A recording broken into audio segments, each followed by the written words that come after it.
You belong to somebody new. 'Cause tonight you belong to me. I'm from One West headquarters. Follow my captain's orders. Live in the land of pain and torture. No straw, but they want their mortar. Tell Trump, fuck borders. P.S. Prepare for slaughter. Never take their sons and daughters. Never give them alls in return. Niggas never wanna learn. Till they laying in the urn. Babylon, Babylon, Babylon. You got to burn. Even if I gotta go with it. So fuck it, is you with it? Niggas never feel froggy, they just wanna rip it. If I see a bad bitch, then I gotta rip it. Your lip looking like the Red Sea when I split it. Tell me why that flow so vicious. Every time he switches, beat a nigga ass like mama did with switches. You niggas look real gay. Where all the bitches? I mean, where all the sisters? Better stay away from witches. That's a brouhaha. Love me if she brew ya. White people he brew now. If you didn't know, then you do now. You belong to me. Hey, alright. This nigga's bonkers. From the same city as the Knickerbockers. Name ring bells from here to Yonkers. Or Nicaragua. You niggas too thirsty, you need some agua.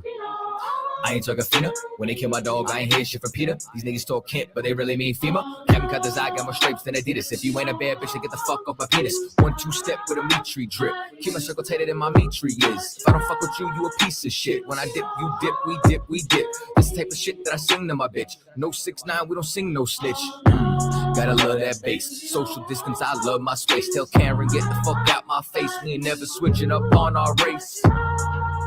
You belong to me. It's you, baby. One more time. Gotta love that bass. Social distance, I love my space. Tell Karen, get the fuck out my face. We ain't never switching up on our race. 'Cause you belong to me. One more time for the ladies in the back, eh? Oh, no, you belong to somebody new. But you know, you belong to me.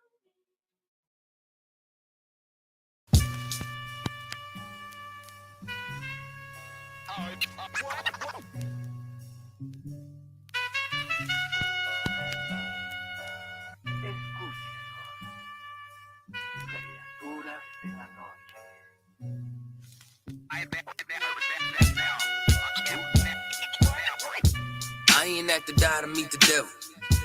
Angels fell and landed in the ghetto. The earth was given to the hands of devils. Then we seen the rise of the devil. We fell for the lies of the devil.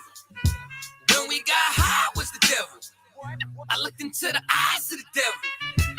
I ain't have to die to meet the devil. I remember I was only 13 when I met the demon. Gave me a deuce and a bundle of cocaine. Told me to sell to my people, make sure you keep them fiending. If any try to shoot you, make sure that you leave them leaking. He said, I'ma hold you down when problems pop up. How you got me moving this dope? Want me in lockup? He said, don't you want the Benz vertible with the top cup? Yeah. Stop, bitch, you get in that kitchen, let it rock up. Bitches love the dope boy, especially when it's wop up. I know you know Ron. Who the plug from by the block up? I'll tell you a little secret, make sure that you keep your mouth shut. Ron got a Lexus, crib in Philly in Texas. Trips to the Bahamas, just got a whip for his mama. He fucking up them commas, be honest, he seen decent dope. I hear you, but I just seen Ron about a week ago. In fact, he ain't looking too good, his knees is kinda slow. I asked him why the struggle, he got stuck up for his bundle. But them 6 hollow tips in his legs what made him crumble.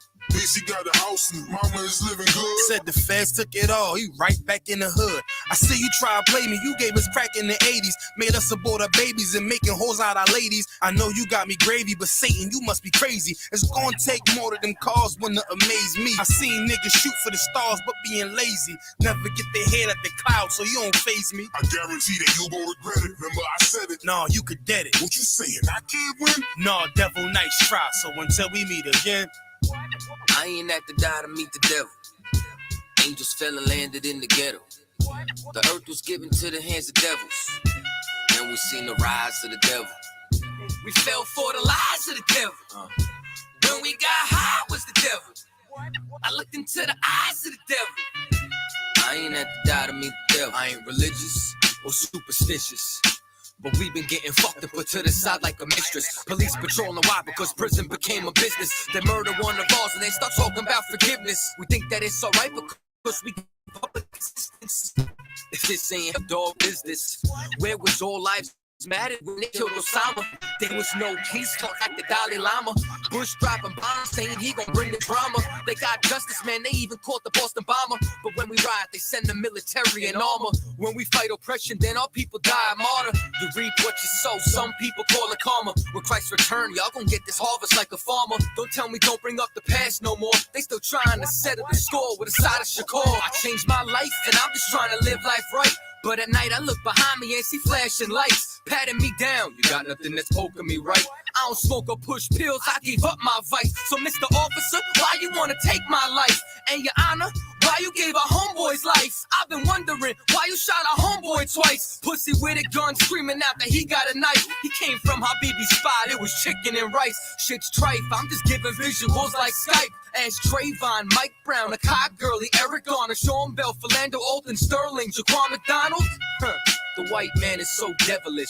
Ask Hammurabi, he'll tell you who the devil is. The white man is so devilish. Ask Hammurabi, he'll tell you who the devil is. I ain't have to die to meet the devil. Angels fell and landed in the ghetto. The earth was given to the hands of devils. And we seen the rise of the devil. We fell for the lies of the devil. When we got high was the devil. I looked into the eyes of the devil. I ain't have to die to meet the devil. I ain't have to die to meet the devil. Angels fell and landed in the ghetto. The earth was given to the hands of devils. And we seen the rise of the devil. I pray for the demise of the devil. Lord knows I despise every devil. I looked into the eyes of the devil and said, I pray you die, every devil.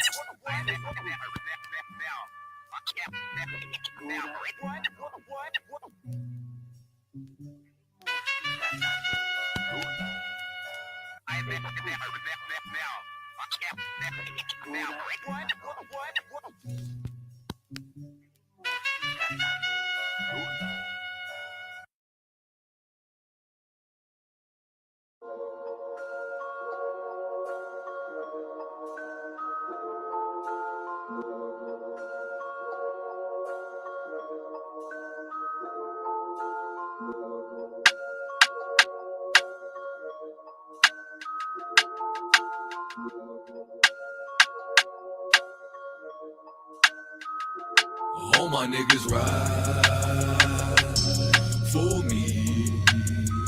I got niggas that'll die for me.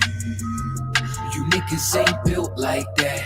Run around talking like a thug when you won't bust a slug, man. Niggas get killed like that. Acting like you bang for the set when you ain't blood or cuz, man. Blood'll get spilled like that. Niggas saying really they the plug, but they talking to the judge, man. Get your cap peeled like that. Cause niggas get killed like that. When you ain't built like that. You niggas ain't built like that. You was never on the block, you ain't never dodge a knock. You ain't never fought another crew holding down the park. You ain't swam with the sharks, you ain't wrestled with the gators. You was never fucking popping, you ain't got no fucking haters. Bitch, niggas like you make me watch out for the traitors. When you around some real niggas, mind your behavior. I will beat a nigga ass, then I'm laughing like I'm Jada. Get your fucking mind blown like a cartridge on a Sega. You niggas want attention, they don't want the war though. Talking all that shit, but you got a glass jaw. Ho, they never deliver. They got that DiGiorno. This that Walking Dead flow. I eat a rapper torso. You ain't the same man once you off the microphone. You ain't never broke a bone. You ain't never had a scar. You a certified pussy, so don't make me pull your card. I'm a certified prophet, respected like the word of God. Cause you ain't got the heart, nigga. You ain't got the heart. You ain't about to finish any beef that you start. You ain't never been a soldier, little nigga. Play your part. Claiming that you'll spark when you ain't got the heart. Cause you niggas ain't built like that. Run around talking like a thug when you won't bust a slug, man. Niggas get killed like that. Acting like you bang for the set when you ain't blood or cuz, man. Blood'll get spilled like that. Niggas saying really they the plug, but they talking to the judge, man. Get your cap peeled like that. Cause niggas get killed like that. When you ain't built like that, run around talking like a thug when you gon' bust a slug, man. Niggas get killed like that, acting like you bang for the set when you ain't blood or cuz, man. Blood'll get spilled like that. Niggas saying really they the plug, but they talking to the judge, man. Get your cap peeled like that, cause niggas get killed like that. All my niggas ride for me. All my niggas ride with me. I got niggas that'll die for me. All my niggas ride with me. You niggas ain't.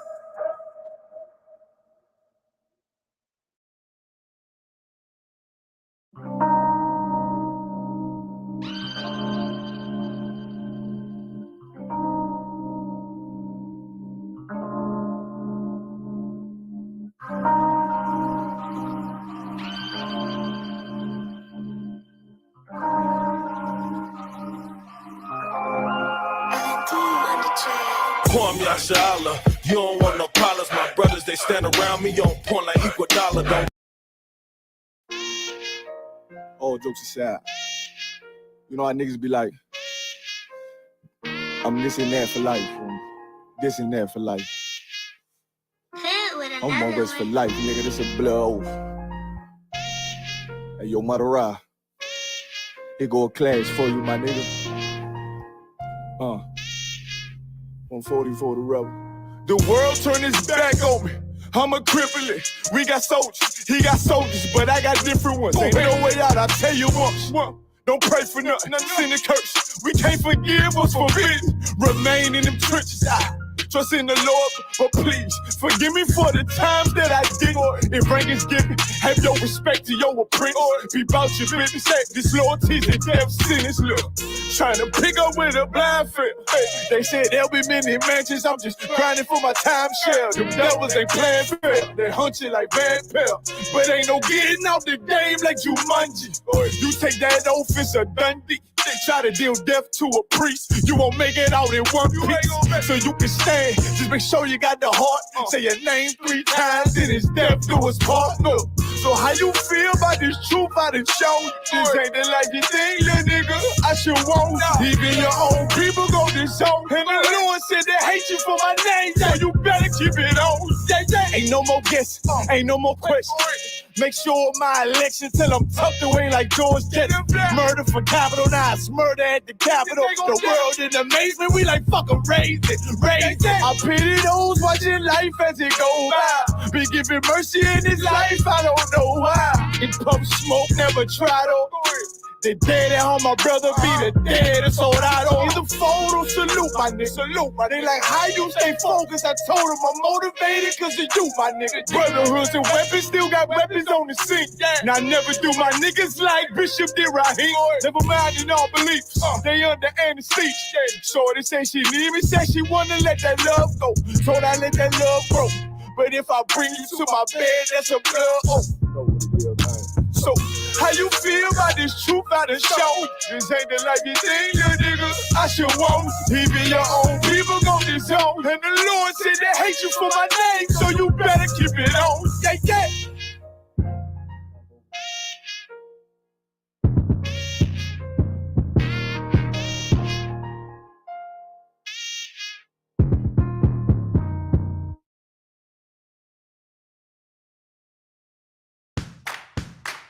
I'm Nora. I ditched the 9 to 5 in order to thrive using Glue.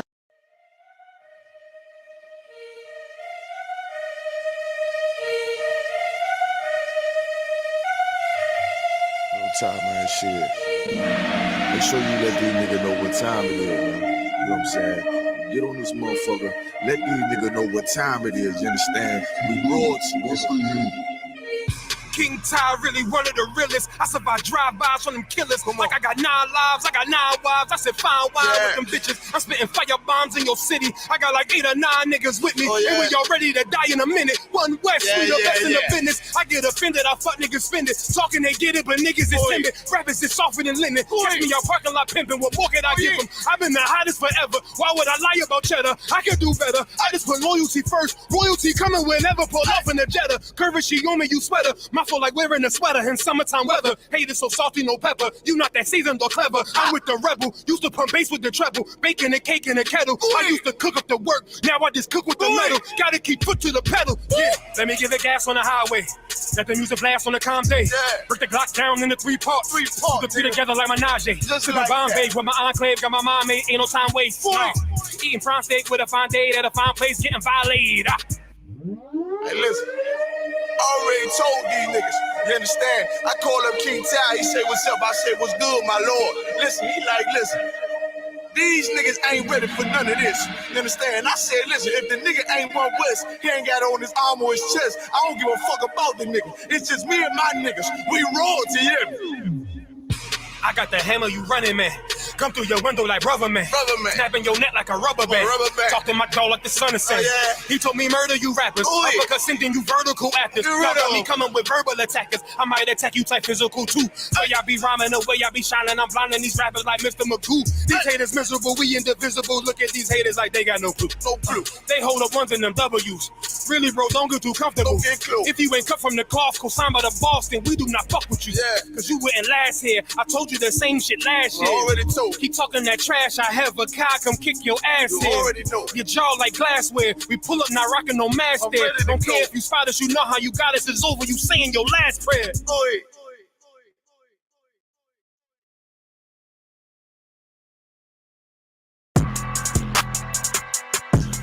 Yeah, you know what it is. 144 the rebel, busy man shit, nigga. They turn their head on, nigga. Pray what Eve did to Adam, I just pray my love don't lie to me. Swing the iron like stamps and I can't let no hold it lie to me. I don't feel these rappers, all they lies is hypocrisy. Ain't no competition, ain't no rivalry. Nigga think I'm playing, I don't hear one word they saying, this shit light work. Think Muhammad one of us, he might lose his life first. Circle up and stay alert. Another cop can stretch the nigga. He ain't demon, it's an exorcism. Watch I bless the nigga. You took that oath in blood, then you know I'm gonna get active with you. Fuck the opposition, I see vision. Let me paint the picture. Rappers claim they spin, I ain't listening. Is in fact a fiction. Revenge was a woman, now I stroke that bitch like Jack the Round War. We gon' run the summer, it's gonna be historical. Thought they making plays, made them niggas call the audible. Ask who run this shit, but that question is rhetorical. Bitch, I'm the one, me cookies with the oil. I'ma get them crack as hell, should've never kidnapped my family. I can't do that. Bet I be the last nigga standing. Do a life sentence for my niggas, pray you understand me. I might put a switch on this Glock and call it young bear. How you real triggering on them dots? You a bird feeder. Claiming he a demon. What's a demon to a cult leader? When he said something, I ain't hear him. This shit life. It ain't on who got the gun, it's on who gon' up their fight first. I turn a bad situation to a game change. Soldiers from the dead, just raised up the chain. Free shots, I'ma look like Aaron Jones when I run it. Never bite the hand that feeds you, you won't never get that hand back. Bitch about 10%, I don't wanna hear none of that. He dropping swore, fuck him, just make sure you get that cover back. Look around, he ain't with us, probably cause he never was. Now my chin like you with the angels for your brother's bed. Everybody won't be Richard Porter, God kill him like Alpo. Play if he want, it's laying in the trunk like Lee Malvo. I'm a certified woman's ass nigga, I'm not a toy. Hey, I with that hollow son, yeah, this the real McCoy. Feel like Gullah Jack when I'm in Fayetteville, you feel your boy. Still up on my bread, still I think that's all that I enjoy. I get it boy lost, they gon' start to call him Elroy. Fuck his gang, pop out on them demons like I'm Hellboy.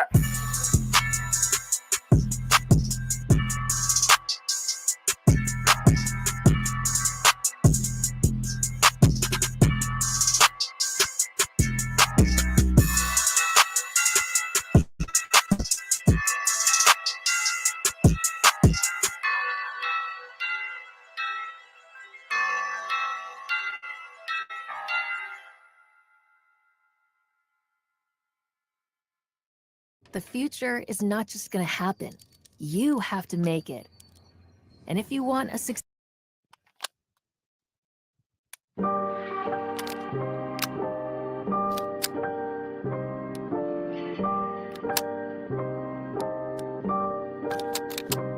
Prepare for war, just in case it's time to even the score. Say my name 3 times and I kick in the front door. No, I ain't greedy, but I'm hungry and I'm hunting for more. See, I'm a beast, bloody knuckle on all 4 with the gore. I see the ops watching, low clips, review my options. Close range with the shotty, put a hole in his body. Or should I walk up with the Glock, proceed to open his top? Either way, scope an infrared beam. It's a dead shot, pressure is really nothing. I come equipped with the drama. Disrespect, I send my niggas on the flight like Osama. Run your mouth, you might be talking through a tube to your mama. Here's the point, I ain't the type of nigga to be saying that I'ma do anything I damn sure wouldn't do. Your people talking real loud, but I'm aiming for you. Luke Skywalker, I'll be back to get your 2 live crew. So while it's popping, you shaking and you don't know what to do. Know those rounds for you.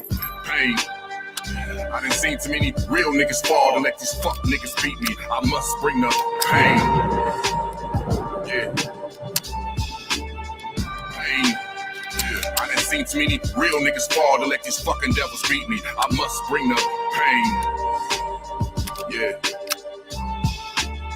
With all my might, with all in sight, I stay watching for enemies at the height of the night. Wanna catch me slipping, I know when my trigger finger is itching. I'm under mission, beating these pussies into submission. That king shit, they clap my hands twice when I mean shit. I'm on the block, calling for the rock on some fiend shit. A smooth criminal, I'm Mike J on some lean shit. Died and came back for my people redeem shit. Devils losing their mind and now they crossing the line. Till a fist goes in your mouth and it comes out with your spine. Out of all the trees you can climb, you devils barking to find. We still hanging from trees and still holding up signs. For my niggas, it ain't no mystery. I gotta shed blood, and if it's us against the world, then I'm coming with slugs. I got my arms stretched out, but I ain't reaching for hugs. All that love is for the matrix, so it's time to unplug the pain. I done seen too many real niggas fall to let these fuck niggas beat me. I must bring the pain. Yeah. Pain. Yeah. I done seen too many real niggas fall to let these fucking devils beat me. I must bring the pain. Yeah.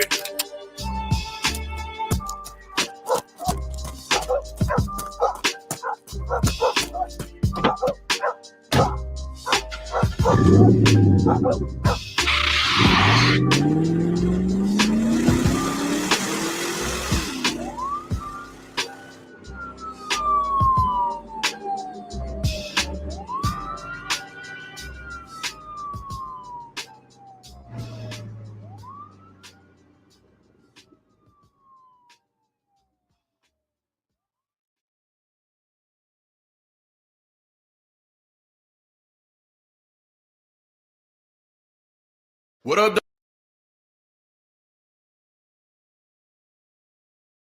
Detroit?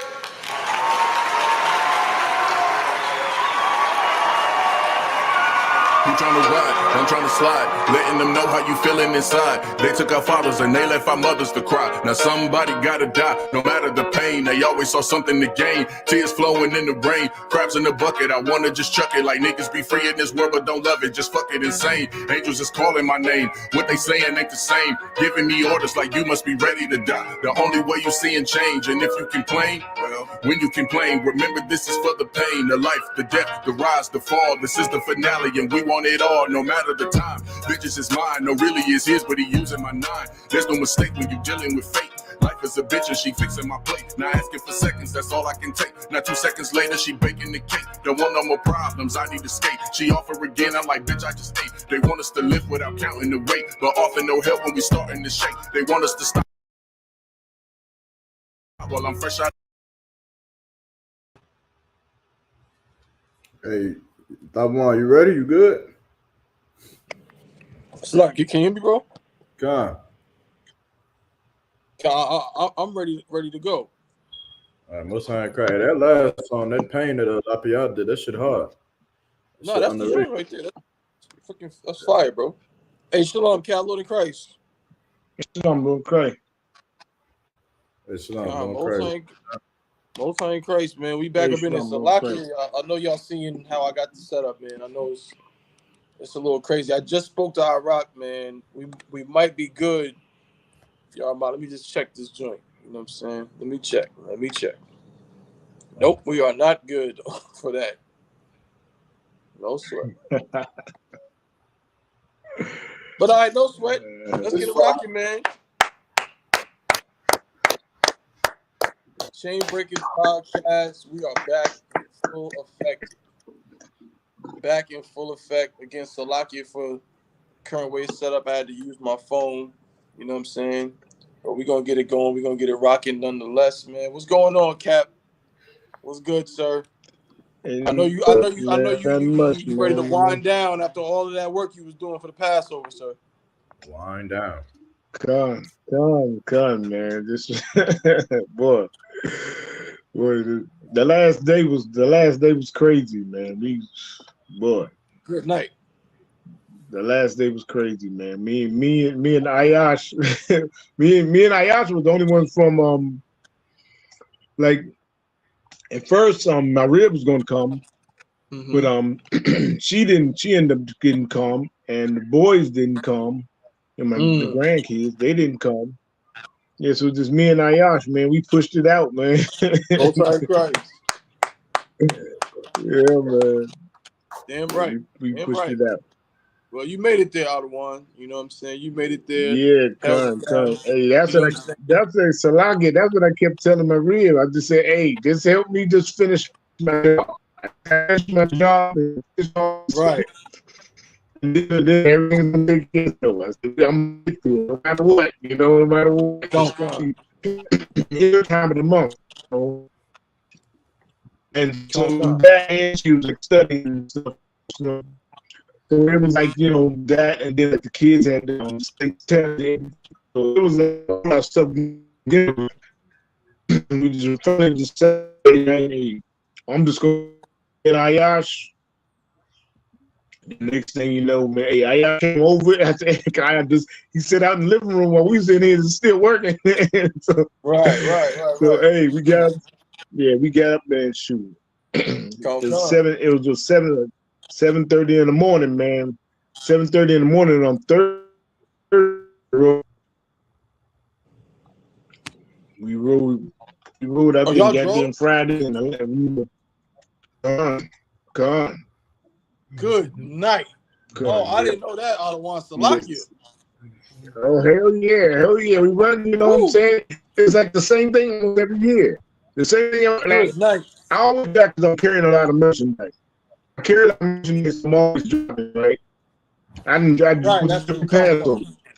So the thing that happened was, of course, everything is always going to go wrong with like getting the car ready, renting a car. Everything is always going wrong. So I look for that, So I'm just really just trying to finish everything. Right. So finishing everything, hey, we got on the road, man. I pushed it all the way out there. So 17 hours, 17 hours. He pushed it all the way out there, And then damn.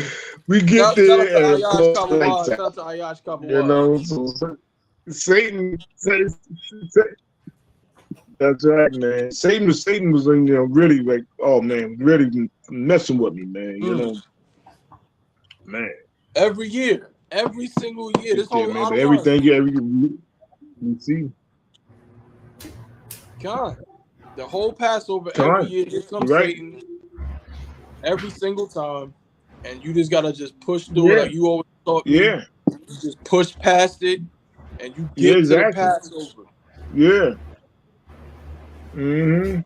God. That's it, man. It was glorious. It was a glorious Passover. Yarmak. Oh yeah. Yarmak was all over the place for the Passover. The Passover took place right in his backyard. Damn near actually took place in his backyard. In fact, it kind of did take place in his backyard. You know what I'm saying? Yarmak, before we get into the stories for today, you know what I'm saying? I know we talked about it last week, but now we got Cap here. You know what I'm saying? Officer Kowal might join us a little bit later. Is there anything, you know what I'm saying, that you want to bring out, you know what I'm saying, from the Passover that you thought, we talked about our favorite events, but just anything related to this Passover that's very memorable to you, you know what I'm saying, that stands out, like I'm always going to remember that about this Passover?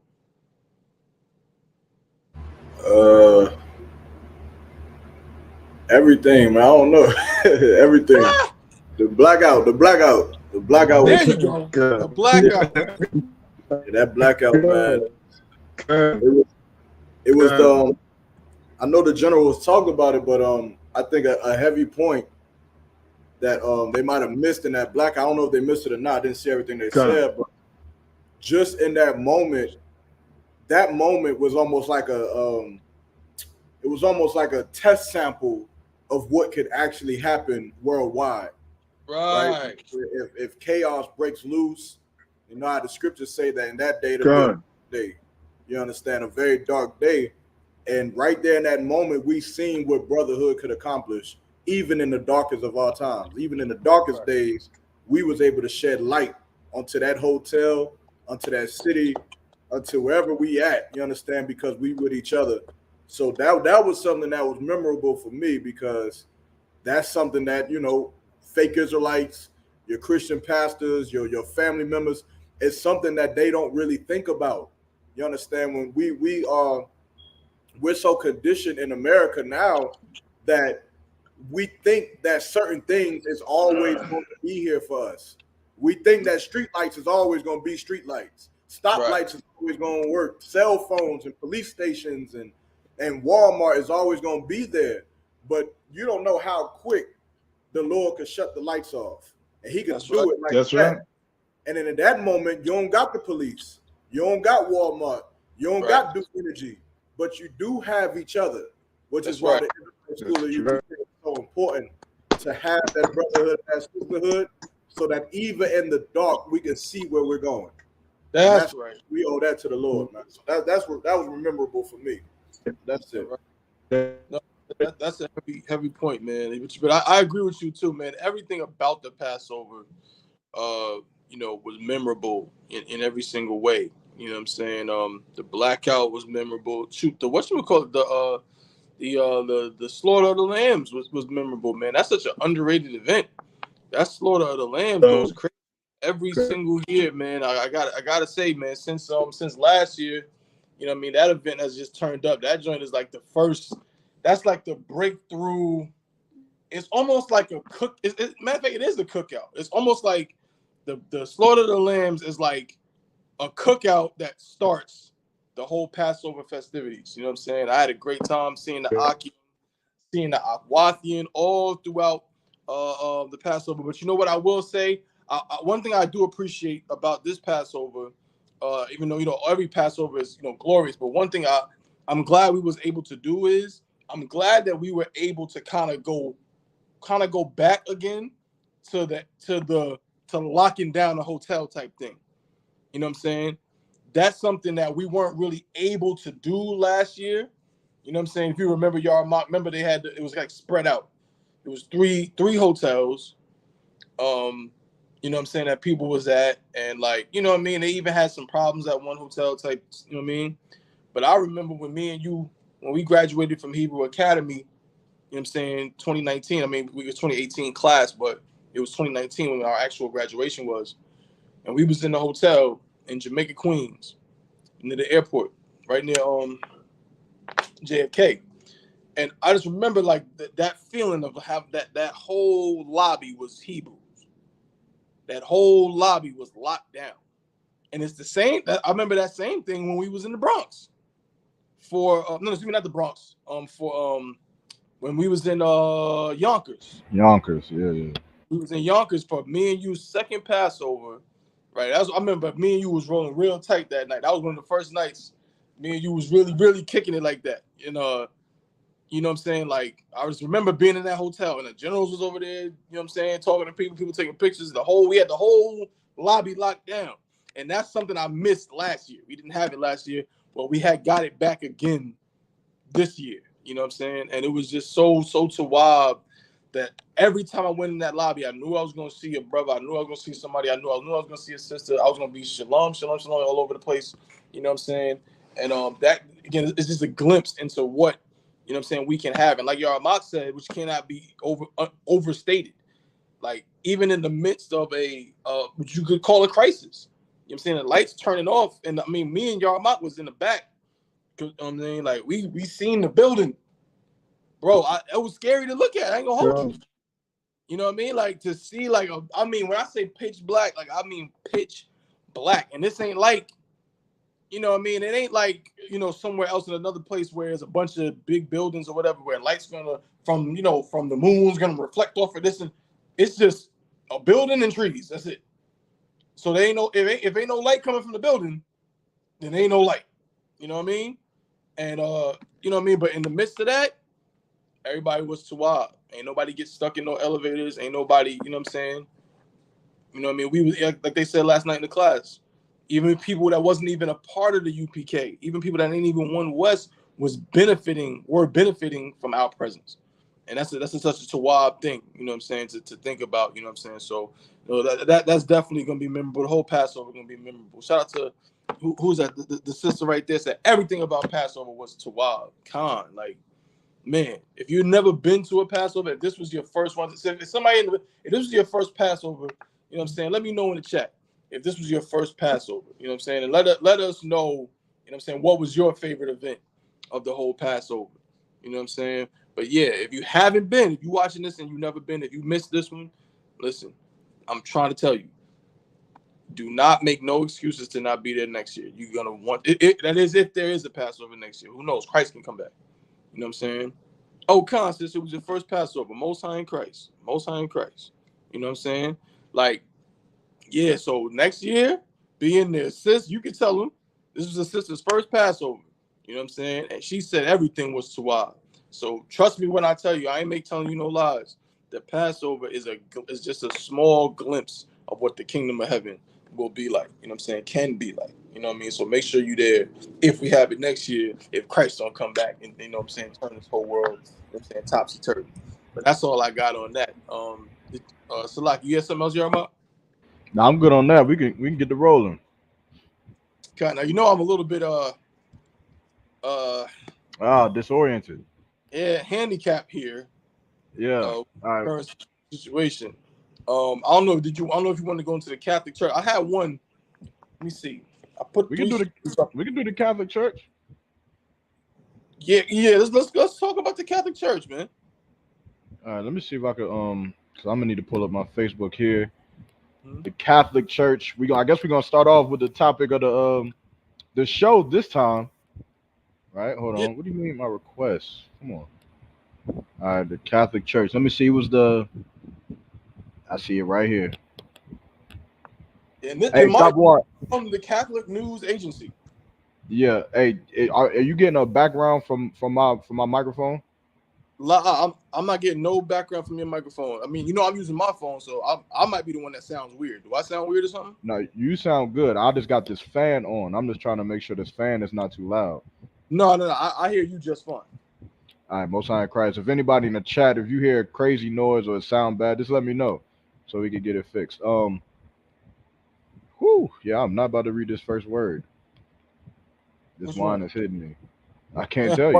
Archdiocese. Archdiocese of New Orleans suspected of child sex trafficking warrant shows. Right. So like, bro, let me.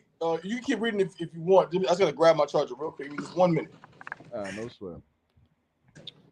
That was a word, right? But oh wait, let me show the screen so y'all can see what I'm reading. Hold on. Let me share the screen. 1 second.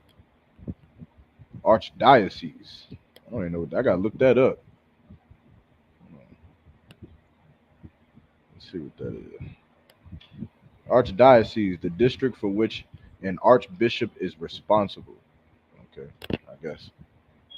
So again, I'll just read the title again. It says Archdiocese of New Orleans suspected of child sex trafficking warrant shows. So now this is a story of the Catholic Church. So now, of course, the title of the show is Sex Trafficking in Church.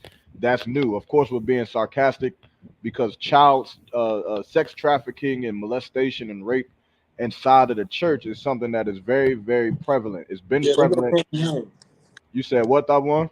No, I was just saying, sex trafficking in the Christian church is like peanut butter and jelly. They just go together. Yeah, it goes together. However, because of the facade of the spiritual aspect of the church, how it's been for years through the Protestant church, the Anglo-Saxon church, the Christian church, the Baptist church, because of the spiritual aspect of it, you believe that these churches can do no evil. That's what you believe. And you believe that the Lord dwells inside of these places, which is why when the Pope comes into the city, the whole goddamn country shuts down. You understand? That's right. The whole nothing moves when a Pope comes into the city or to the country or whatever, because you believe that these are the men of God. However, they are not the men of God. You That's understand? right. There's nothing godly about these men, because to be a man of God, you have to be an Israelite. We are in 2024. There is no way to dispute or debunk or even argue the fact that a man of the Most High has to be an Israelite by blood. There's Right. no other way. So these popes, right? What are the pope? They usually Italian, or what are they? What is their usual what you call it, ethnicity A or lot of them nationality? have been Italian. I mean, they're Uh-huh. all oppressors. Right. I don't think there's ever been a non-oppressor pope, Right. ever in history, ever. Right. So, but a lot of them are Italian. a lot of them are Italian, right? But like Thamwa said, they're all devils. They're all oppressors. But yet these are the people who we choose to worship. And the sad part about it, right? This is how you know how much power the devil has. The majority of you watching these shows, right? Obviously, a lot of you are in the truth, but majority of you came from the Christian background. A lot of you were not Catholic, but even in the Christian church, a church does not necessarily agree with the Catholic Church or what they teach or Catholicism. But when the Pope comes into a city, they yield their authority to the Pope, just like bona fide Catholics. That's They right. look at the Pope as if he's a man of God. That just goes to show you how much power these false religions have. Whereas in the Israelite school of UPK, I don't care if you have Farad Muhammad walk up past me.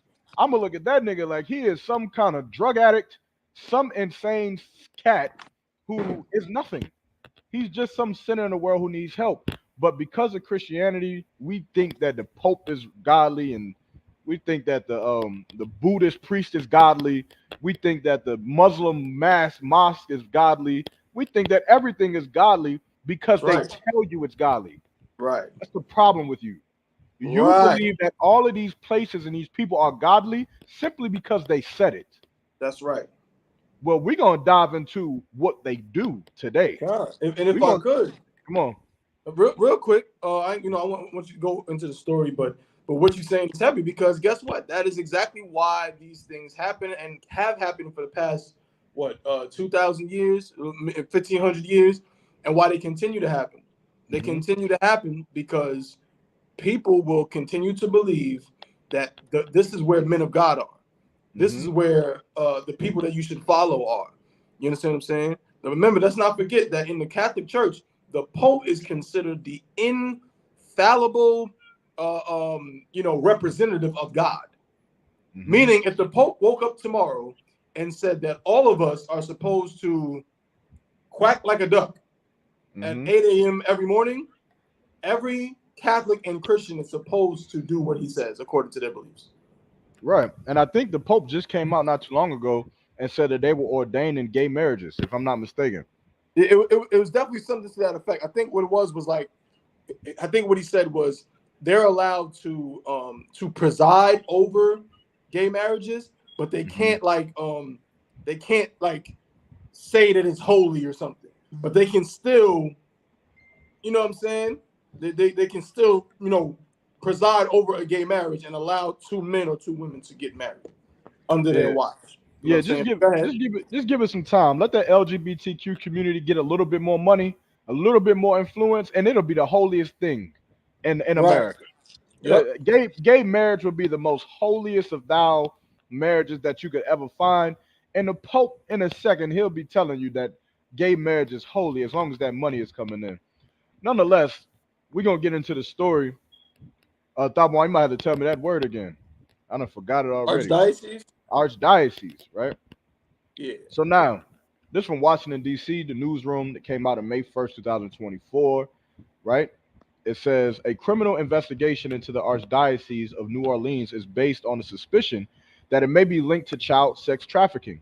according to allegations presented in a search warrant granted to Louisiana State Police. Right now, just a backdrop for all of you those who grew up and was not criminals. The only way to get a warrant is that you have to have a strong probable cause, and this probable cause has to be presented to a judge. The judge has to look at the evidence that you may have, and it has to prove that without a shadow of doubt that there is a crime that you're looking for specifically. Right? What that means is if you believe that I am trafficking women in my apartment and you have photos of women, photos of people in bags and vans pulling up, and you get a search warrant and you come into my apartment to find women, if you find a mound of cocaine, you cannot introduce that into evidence because that's not what you was looking for. That's not how warrants work, right? So now these criminal investigators had physical evidence enough to get a warrant from the state of Louisiana, right, or New Orleans, Salakia, to get a search warrant to go into these churches. Say Louisiana. Oh, Salakia, to get a search warrant to go into these churches to find more evidence that'll implicate these people for being criminally,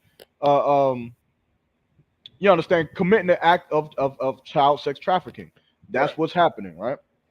The affidavit requested the search warrant, first obtained by New Orleans-based WWL Radio, alleges that multiple sex abuse victims provided statements that claimed they were transported to other parishes and outside of Louisiana. Woo! So in other words, it's a whole network of churches. It's a whole network, and we ain't talking about cartoon. We're Right. talking about real life. You understand? So one church is getting the children and sending them to other churches for sex trafficking, and it said children. It didn't. It's not just regular. It said child sex trafficking. Go ahead, brother. Come on. Right. Let me see. Where was I at? The affidavit requesting a search, blah, blah, blah, blah, alleges multiple sex victims transported outside of Louisiana, where they were sexually abused. It further alleges a scheme within the archdiocese. How you say that word? Diocese, but diocese. The archdiocese. I hate that word. Me and that word is arch enemies. Nonetheless, the archdiocese in which abused children were instructed to provide gifts to certain priests, which were meant to signal that the children were targets for sexual abuse. Meaning they had, if I could, bro. Come on. Meaning they devised a whole sick system, almost like a sign language, like a whole little intricate, you know what I'm saying? Like, you know how, like, you know what I'm saying? If you watch New Jack City and you go into the Carter, you know what I'm saying? You got to go to a certain door, and then you got to tap this many times, and then somebody slides the door open, and then you got to say a password, like that kind of thing. So they had a whole system where the child would show to the priest a certain gift, and that means that the priest would then know, oh, this is one of them ones. Yeah. Oh, you want to give me something? Right. You want to give me a gift? Ahead, you know what that reminds me of too, though? That reminds me of The Wire. I don't know if you remember in the scene where The Wire, the police was working with the homeless man, the famous homeless man. What was his name? Bugs or something like that. But what he did was Bugs was becoming an informant for the police. So he said, all the heavy hitters, I'm gonna put a red hat on them. All of the other people that's just working, I'm gonna put a white hat on them. So he would roll down with his cart. He would put the white hat on the people, like, yeah, this look good. But then the red hat he would put on the person that's in charge, and that's how it works. So that's what it reminds me of. If y'all seen that scene, you know what I'm talking like a about. little signal type thing, right? And so this again, is the Catholic Church. But go ahead, bro. Right. So again, which were meant to be a signal that the children were targets for sexual abuse. According to the allegations in the affidavit, multiple victims reported that they were brought to the New Orleans seminary, where they were instructed to swim naked in the pool and would be sexually assaulted or abused. It also alleges that investigators found that this was a common occurrence and that other members of the diocese were present. Carrying on. Based on these findings, as well as the allegations of previous widespread child sexual abuse, it was determined that further investigation into the Archdiocese of New Orleans was necessary. Investigator Scott Rodriguez wrote in the affidavit, Judge Juana Lombard granted police the search warrant last week, but the allegations in the warrant were not made public until Tuesday, April 30th. It allows police to search personal files, financial records, communications, and other documents related to allegations of sexual abuse. The warrant acknowledges that the police have probable cause to suspect felony violations of the law that prohibits the trafficking of children for a sexual purpose, which is what I explained earlier. Although the allegations contained in the warrant do not indicate when the alleged trafficking occurred, the information that led to a suspicion of sex trafficking was obtained by police during an early investigation into a retired priest named Lawrence Hecker, who is accused of raping an underage teenage boy in the 1970s. Wow. Hecker was indicted for the alleged crime, but has not yet been tried. You understand how crazy what I just read is. Let us know. Why is that crazy, Yarmak? This man, Lawrence Hecker, was accused of raping an underage teenage boy in 1970, 1 year after the truth was started. And to this day, he had been indicted for it, but has not been tried for his crime, meaning he has not paid for the crime that he committed in 1970. So can somebody now? I'm just a square. Now, Cap Yarmak, I'm a square, right?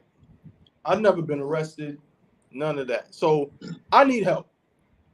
What exactly does indicted mean? What does that mean?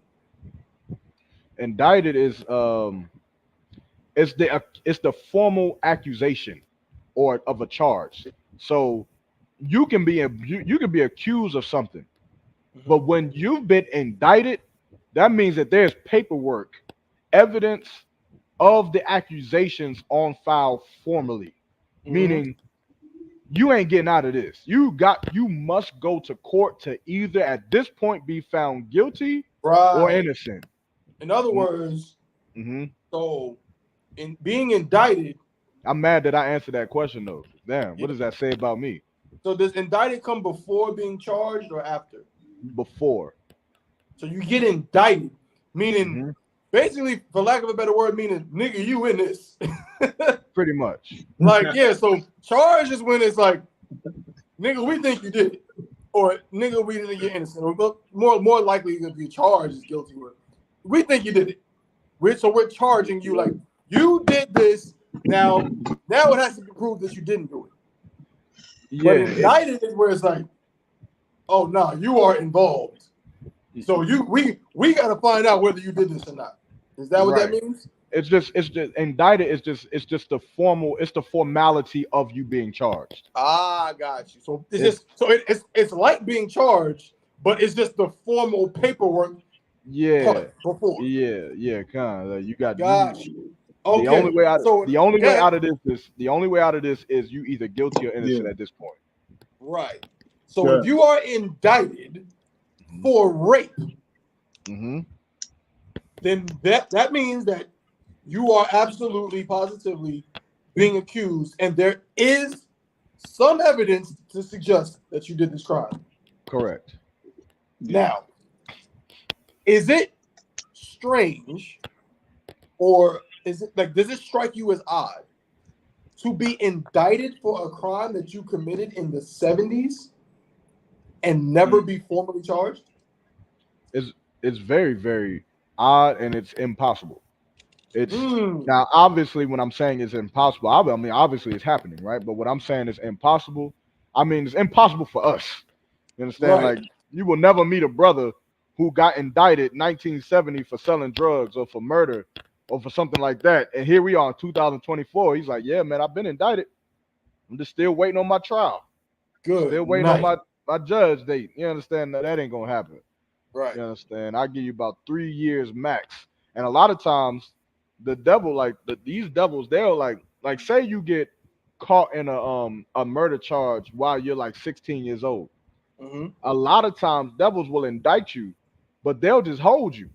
They'll hold you from going to court until you turn 18. A lot of brothers on their 18th birthday have been being held in a jail cell in some county for over 2, almost 3 years. And on their birthday, they go to court and they get found guilty so that they could be charged as an adult for the crime that they committed when they was a child. Like, that is one of the most devilish things that I've ever like witnessed and experienced. It's diabolical. Like, you gonna charge me for something that I did as a child, but you gonna wait. Like, how do you know that in them 2 years I'm an adult now? I'm 18. I'm like, man, that was wrong. I should have never did that. I'm an adult now. Right. But you gonna charge me for something that I did as a kid. That's the devil. Meanwhile, this devil was charged and indicted 50 years ago and is alive right now and has not been charged. Yeah, 55 years ago. 54 years ago. Good. 54 years ago. He has not been charged. Go ahead, brother. The affidavit alleges that documents obtained during the Hecker investigation show that previous archbishops not only knew of the widespread, they're putting emphasis on widespread, sexual abuse and failed to report all the claims to law enforcement, but also spent archdiocese, did I say that right? Funding to support the accused. See, I'm whooping that word's ass, and I'm gonna get it. Wait a minute. It said they spent archdiocese funding to do what? To support the accused, meaning this is something that I'm familiar with, because this is something that the Jehovah's Witness models. They take the funding that they're getting, right? You are a parent, you have children. You're spending your money into these Catholic churches, into the Christian churches, and into the Jehovah's Witness churches. And as you're spending money, the people who you're giving money to are molesting your children. And now you accusing them for molesting your children, and in order to keep them out of prison, right? Because once you get indicted, you have a bond, right? You don't just get let free, you get a bond or you get no bond. In these cases, they get bonds, they get bail set. The bail could be set at 10,000, it could be 50,000, 100,000. Usually they don't give you a bail if you're a flee risk. If they feel like you're going to flee America and leave. But most of the time you get a bond or a bail. How do they pay for this bond? They're a priest. They're not millionaire rappers. Right. I see what you're saying. They're not millionaire football players or actors or anything like that. They're priests. They're supposed to be for the people. How are they millionaires? Well, they're millionaires because the money that you put into that pot, it paid for them to get out on bail for 54 years after molesting your child. Good night. That's what you paid for. That's why the Jehovah's Witness is out there right now. They're going to be out there tomorrow to get your money so that they can fund their lust to molest your children. And you're going to give it to them like some stupid idiot. That's right. That's right. What you saying, Cam? Go ahead, Cap. Man, I mean, I'm just listening to what y'all was saying, man. It's just so crazy, man. You know what I'm saying? Indicted means, I mean, your ass is grass and the lawnmower is 2 seconds away from your ass. I mean, but man, you talking about 54 years he been indicted, and boy, boy, you can tell, man, that boy, this is their kingdom. This is their kingdom, and they don't even obey their own laws. Laws is to be so righteous and upright and a great nation. They don't even obey their own laws. You know what I'm saying? This is why Yahushua has to come and deliver us.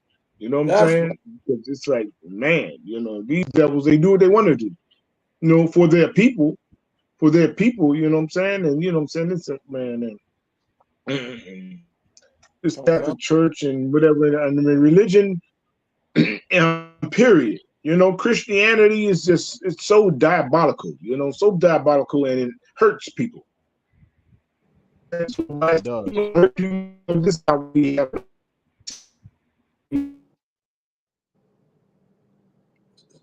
Like, yeah, what was that last part you broke up, sir?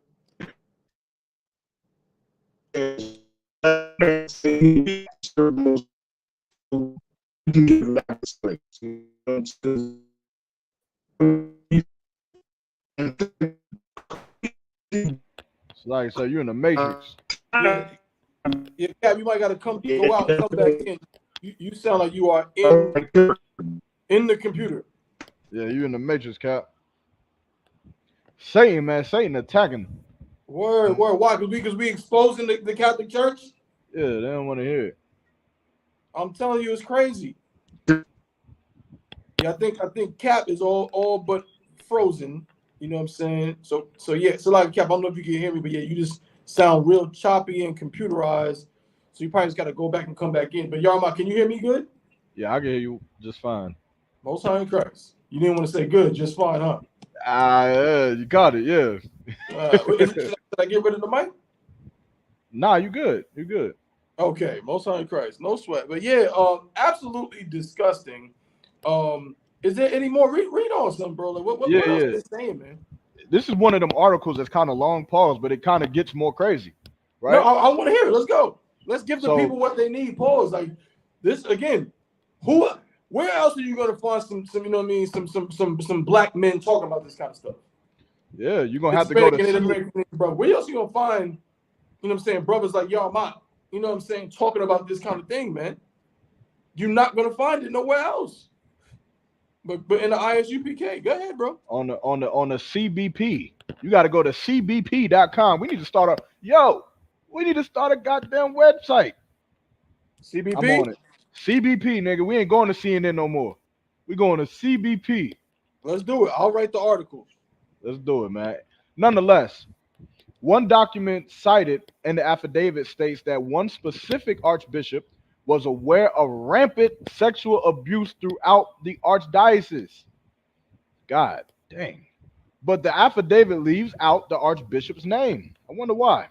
The affidavit alleges, without stating the exact time frame, that the archdiocese disregarded or covered up claims of widespread sexual abuse.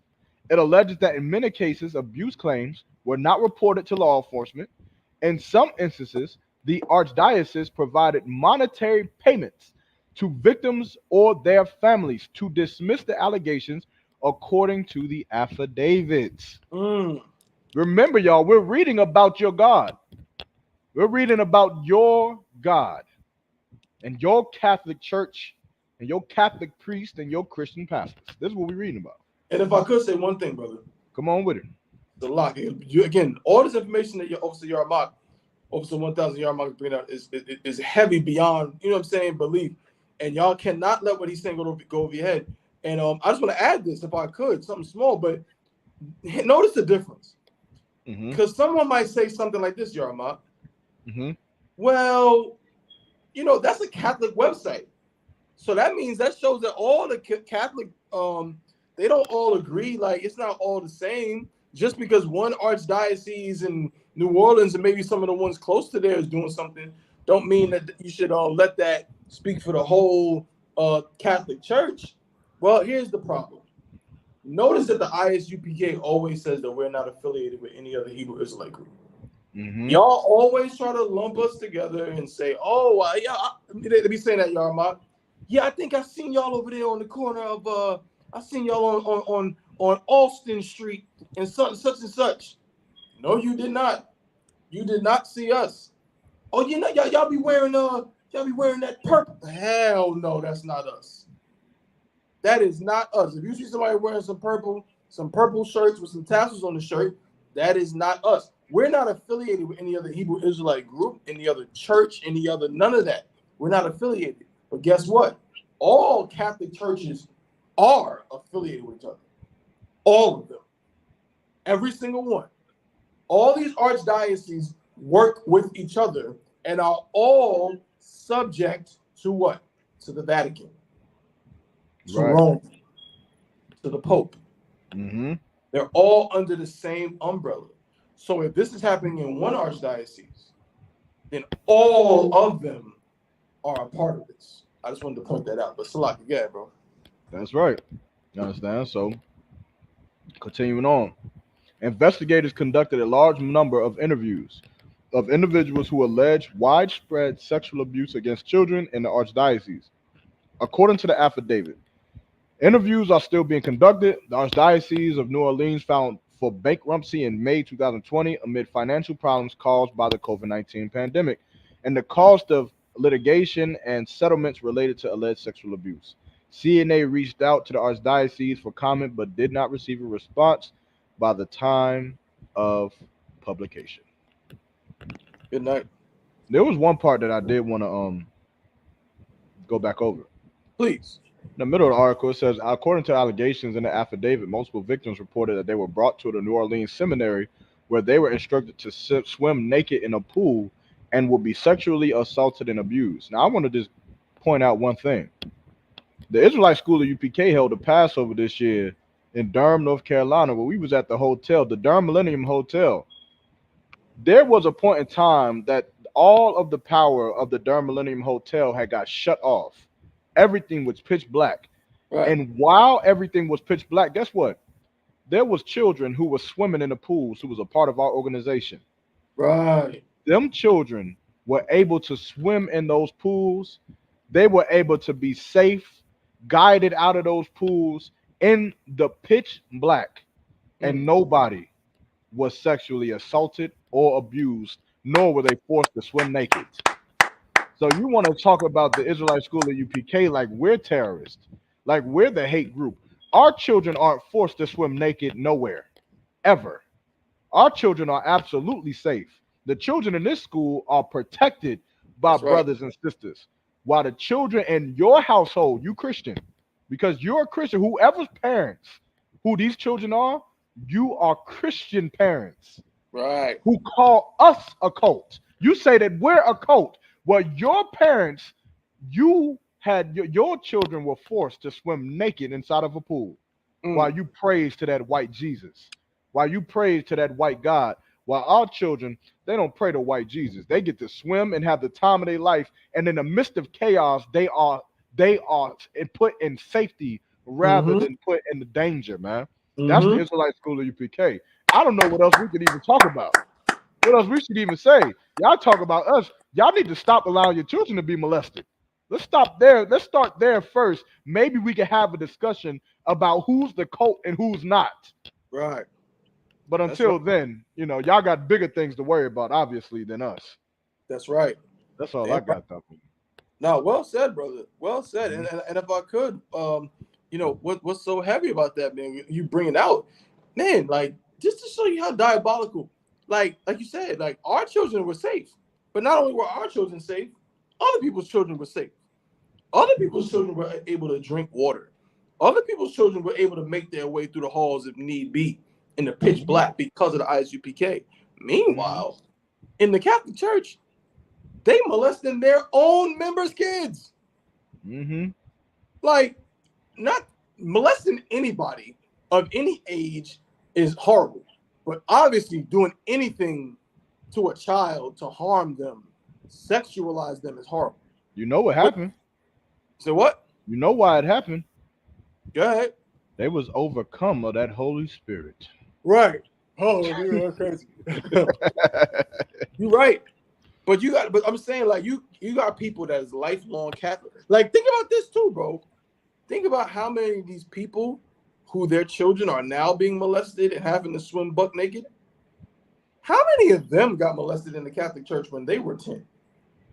It's almost like you're creating what you call a legacy of child molesters. Like, yeah, right, I was molested. Exactly. I was molested. It's only your rites of passage that you get molested. I remember the first time it happened to me. Exactly. You feel me? I can see how many parents probably say that the first time it happened to me, I still remember it like the back of my hand. And they almost probably think that it's a rite of passage, man. And again, you know that what we're saying is not true, because if you go back 1,000, 2,000, 3,000 years ago, what was very prominent in these high nations, these high kingdoms, Rome, Greece, Babylon? What was very prevalent? Child molestation. It's not a big deal to them. The Anglo-Saxons, the Protestant church, it's not a big deal to have sex with some underage boy. That's normal. Alexander the Great, he would have sex with an underage boy in a blink of an eye, like it's like picking up a muffin and eating it. That's right. It's nothing to them. Picking an apple off a tree. Yeah, like picking an apple off a tree. So that's why, you understand, like the scriptures say, I'm paraphrasing, but when the scriptures say, I'm paraphrasing, has thou not considered that I had made them wicked? You understand? Like what I made wicked, the Lord made them wicked. They should stay that way. And what the Lord made righteous, they should stay that way. Now, don't get it twisted. I'm not saying that the Lord made white people so that they should be committing child molestation. I'm not saying that. But their people are wicked by birth. It's who they are. And now, does that mean that the Lord made this earth and made white people and Chinese people to be wicked and they're going to terrorize the earth and destroy the earth with their wickedness? No. But what that does mean is that your dumb ass has to get out that Christian church so you can put your foot on their neck so that you can control dogs, so that you can control beasts and put them in order. Tell them to not molest children. Tell them to not use drugs. That is the rational thing to do, not to allow this weed to run rampant, not allow this disgust to spread across the earth. The Lord wants you to put them in control, put them in order, but yet you want them to put you in order. You want to go into their church. You want to go into their masjid. You want to go into their mosque, and you want to get in order underneath their foot. You don't understand life. You don't get it. You don't understand life. You don't understand what the Lord wants. You don't understand the Bible. You don't understand nothing. All you understand is be a certain type of way, and you follow what he says, man. You follow what he tells you to do. But that's not what we're going to do in the Israelite school of UPK. The Lord said that he made the children of Israel to be a pillar, to be a light and a beacon unto the other nations. Meaning they supposed to look up to us and they supposed to say, well, those people are great. Those are God's chosen people. They don't eat rat. They don't eat pangolin. They don't eat bats. They don't molest their children. They don't shoot up their schools. They don't sleep with heathens. They don't celebrate these pagan holidays. And they're going to look to us and they're going to follow suit the same way you follow suit to them. The same way you follow their holidays, they're going to be banging on the door trying to get into that Passover. They're going to be banging on the door trying to hold that feast of first fruit. They're going to be banging on the door trying to do it. But we ain't going to let them in, man. They're going to do their own thing. But you know what they ain't going to do? They ain't going to be buying no rat. They ain't going to be doing that.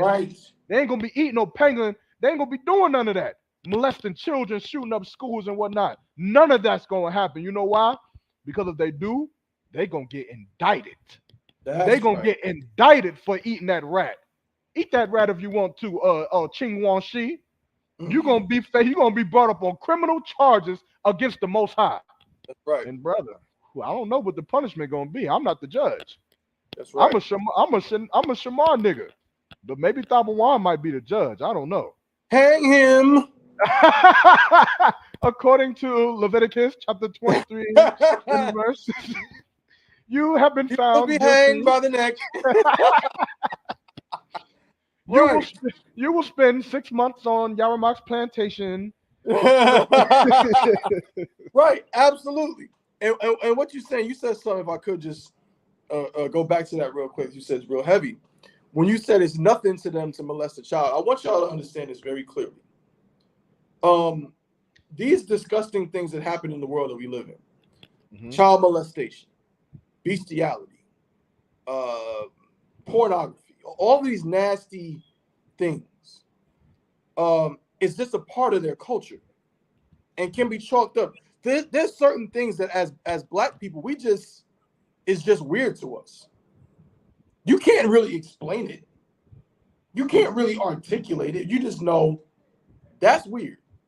Like to Black people, I don't care what part of the country you in, you could be down in the deep South. Having sex with a family member is like, what? Like, what? Like, it's crazy. Oppressors don't think like that. You know what I'm saying? They try to fit in society and look more civilized, but really, having sex with a cousin or a half sister is nothing to them. It is absolutely nothing. And guess what? It's the same thing with having sex with a little boy. As Yarmak said, we can easily bring out the history of the Greeks and the Romans of how they stated themselves. They're high generals and their high monarchs and so on would say, yeah, if not for the fact that we need to make babies, who the hell needs women? They don't like women. You understand? Like, if you once you get yourself in that mindset, just think of oppressors as like animals who have like human bodies. An animal does not care about what it has to hump to have an orgasm. That's why a dog will hump your leg. A dog will hump a child's leg. What the hell does it care? It's a thing there that I can put my penis on and feel good. These Catholic priests and so on. This is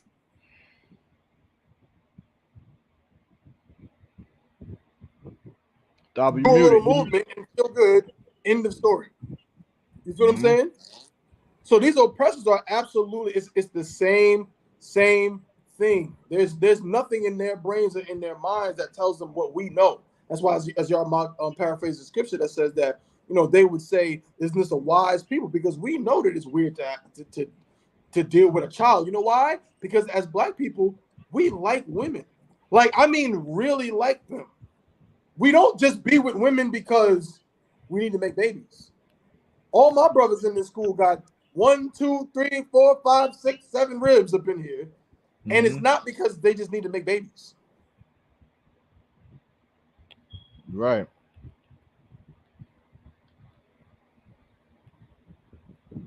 I think you're frozen. But I'm gonna take it from what he said. What he's saying is absolutely correct. You understand? We actually love our women, but when you go and read, just do your research. Look at what the Romans said about the natural use of a woman, and that the natural use of a woman was only for procreation. They had to force Alexander the Greek to sleep with a woman so that he could have an offspring and carry on his name, because his name was so great. And of course, even in heathen culture, they understand the importance of carrying out the legacy of their culture, of their people, of their history. And so they forced him to have sex with a woman so that she could get pregnant, and so that Alexander the Greek's legacy could live on for however long it lasted. You understand? But this is who we dealing with. So you think that in the highest peak of their places, in their religious sanctuaries, you believe that they are not going to molest children? You are a goddamn fool. And a lot of you will say, well, that's the Catholic Church. But the problem is that the Christian church has to resemble itself right after the Catholic Church. Otherwise, it cannot exist. It won't be able to exist. So why do we believe that the things that happen in the Catholic Church is not going to happen in the Christian church? What happens in the Christian church ain't going to happen in the Baptist church.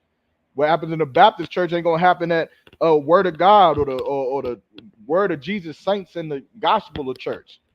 It happens right in your church, man, because that's the only way that their religion can live on, because that's the origin of it. Cap, you back? Cap, can you hear me? Hey, I can hear you good. Can you hear me? Con, it's still a little choppy, but I mean, I can hear you talking, Con. Yeah, I know.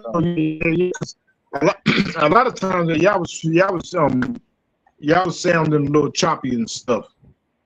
So a lot of times, you know, like I said, I don't have my laptop today. So I'm on the phone. So on my phone, this phone is some straight trash. So Con. Well, I can kind of hear you now for sure. But we were just going over the Romans, man. Just with piggybacking off of this story about the Catholic Church and how the Romans, that this is not just, it's not even almost just a religious thing, but this is how these people are. This is how they behave. And if I could, I was going to read this scripture in Romans chapter 1 and verse 27. It says, I started 26. It says, for this cause the Most High gave them up unto vile affections, for even their women did change their natural use into that which is against nature. Right? Meaning what? A woman is not doing things that the Lord made her to do, which is to be a woman, to be feminine, to have babies, to be with a man. And so now she's going against nature, verse 27. And likewise also the men, leaving their natural use of a woman, burn in their lust one toward another. So now these men are leaving the natural use of a woman. They're not sleeping with women. They're enslaving them. They're beating them. They're putting manual labor, harsh labors on them because they find no pleasure in being with a woman. You understand? And they burn in their lust. Their lust is their pleasure. And why is it saying they burned in it? Because in their lust, it's going to burn you. And they burn in it. They in it like you stepping into a fire, but it feels good to you. And they burn in their lust one to another, men with men, working that which is unseemly, and receiving in themselves the recompense of their error, which was meat. So like these Romans, man, they are vile, disgusting bastards. Now, here's the problem. We're not even talking about Romans. The Romans that Paul was talking about lived 2,000 years ago. However, these records are alive. So who is Paul talking about today? He's talking about your Christian bastards. He's talking about your modern day American white man. The man who you claim to be elite in America, that's who Paul is talking about. And he is unseemly unto God, man. So why are we following after his religion? That's my question. So why are we going to church? Church is on Sunday, right? Why are we going? So can somebody answer that in the chat? Why are we going to church? That's my question. It's wicked. It's wicked. It's wicked. And it's destruction to our people. It's destruction to our people, man. You know what I'm saying? And really, can you hear me? Yeah, come on. Hey, it's really things that I be thinking about when I tell people my father was a pastor. It's unfair to my father when I tell him he's a pastor, because when my father was a pastor, he believed in that God-forsaken religion of Christianity, but he didn't do that homosexual stuff. You know what I'm saying? And when my father was voted at the church when I was 9 years old. You know, so that's what I remember. But I can remember my parents still being Christians, like celebrating Christmas and the holidays and everything, although we wasn't in church. You know, but it was like my father trying to find the truth. You know, trying to find the truth and stuff like that. It's like going to Israel and stuff, trying to find the truth and everything. You know what I'm saying? So like it's really unfair to say, yeah, my father was a pastor. Well, he was a pastor for a little bit. You know what I'm saying? But just the Satanism of the Christianity and what I hear from these different stories of Christianity is like all shame. It's so wicked and diabolical. You know what I'm saying? That we have people this day and time still trying to uphold Christianity. I mean, it's like, are you effing kidding me?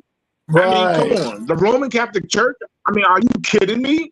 I mean, come on. Any Christianity, I mean, are you effing kidding me? You know what I'm saying? You know, it looked like, I look at my brothers, you know, my physical brothers, and I'm just like really thinking, like, are you really kidding me? You still trying to uphold Christianity? I mean, damn. Look, even my mother, I can remember as a kid, I would say maybe 8 or 9 years old. My mother said, I know it's more to the Bible, but we just can't see it. I mean, goddamn. That was a kid looking like, well, how are we keeping this crap? Right. If we can't keep the truth of the Bible, you know what I'm saying? All this hunting and trying to, you know what I'm saying? Parents and my brothers don't, you know what I'm saying? Like my oldest brother Victor, he like really feels the truth. He tries to find his demons and everything. But my brothers, damn, these niggas be celebrating Christmas and everything and still saying no Christianity. Right. Even when they know they doing wicked shit. You know what I'm saying? You know what I'm saying? So when I like one time, maybe about a year ago, our sister Kamala, you know, Captain Socko was mom. She page, And then one of my physical brothers say, "Oh, it was Captain Cesario breaking down some scriptures in camp." Then my brother, he gonna say, what he say? Foolishness. Oh, said foolishness. No. I'm like, well, goddamn, how can that be foolishness? The truth that Captain Desire was dropping on the street, and you gonna call that foolishness? But yet you celebrate Christmas and your birthday and a holiday. I mean, come on, man. Goddamn.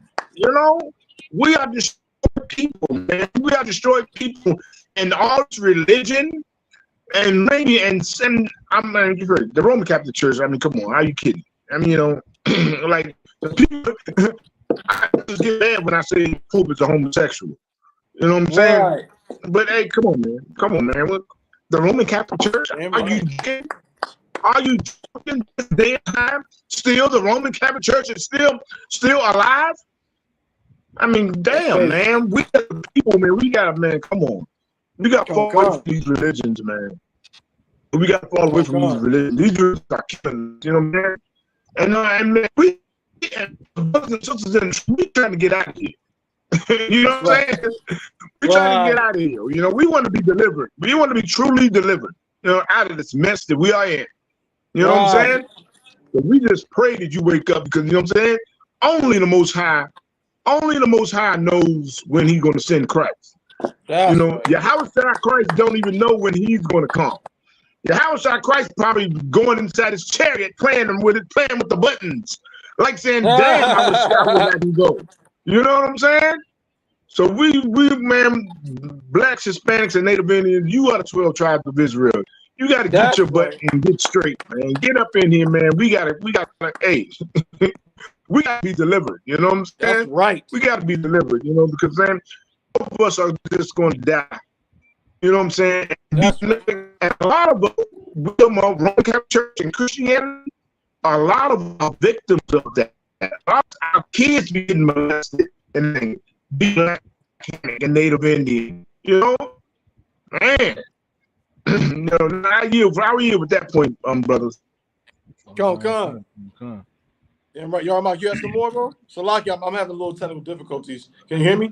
Nah, I see Satan attacking both of y'all.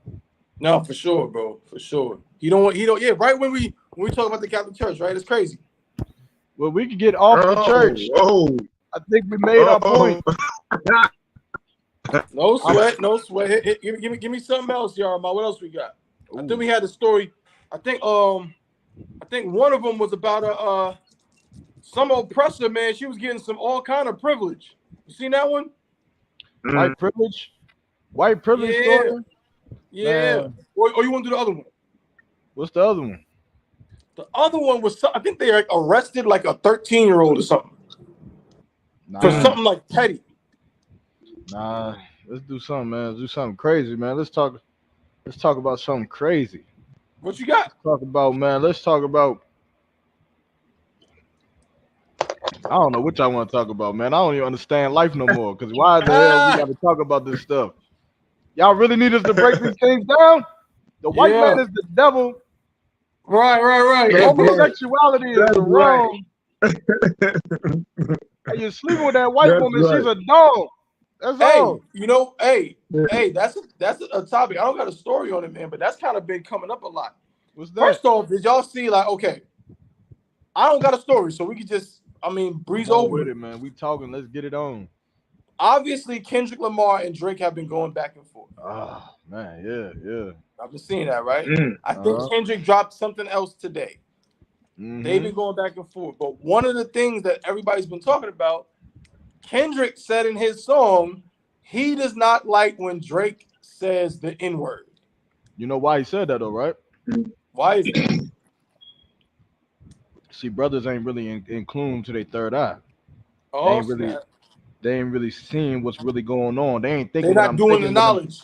They're not doing the knowledge and seeing what I'm thinking. When I'm thinking, they saying that I'm saying that I'm thinking. They ain't really doing it.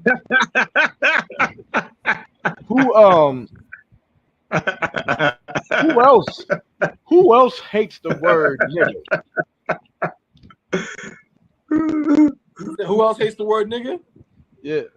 Listen, I'm bullshitting. I don't even know what the hell. I didn't even hear none of this. I didn't hear nothing about the Drake or Kendrick Lamar. I ain't heard none of their songs. They did songs, but Kendrick said he don't like when Drake says nigga. Right. I guess I'm assuming he's saying that because what, Drake is light skinned or his mom is white. Right. Yeah, So he's biracial. Yeah, I mean. So they say, they call it biracial. We know he's not really biracial.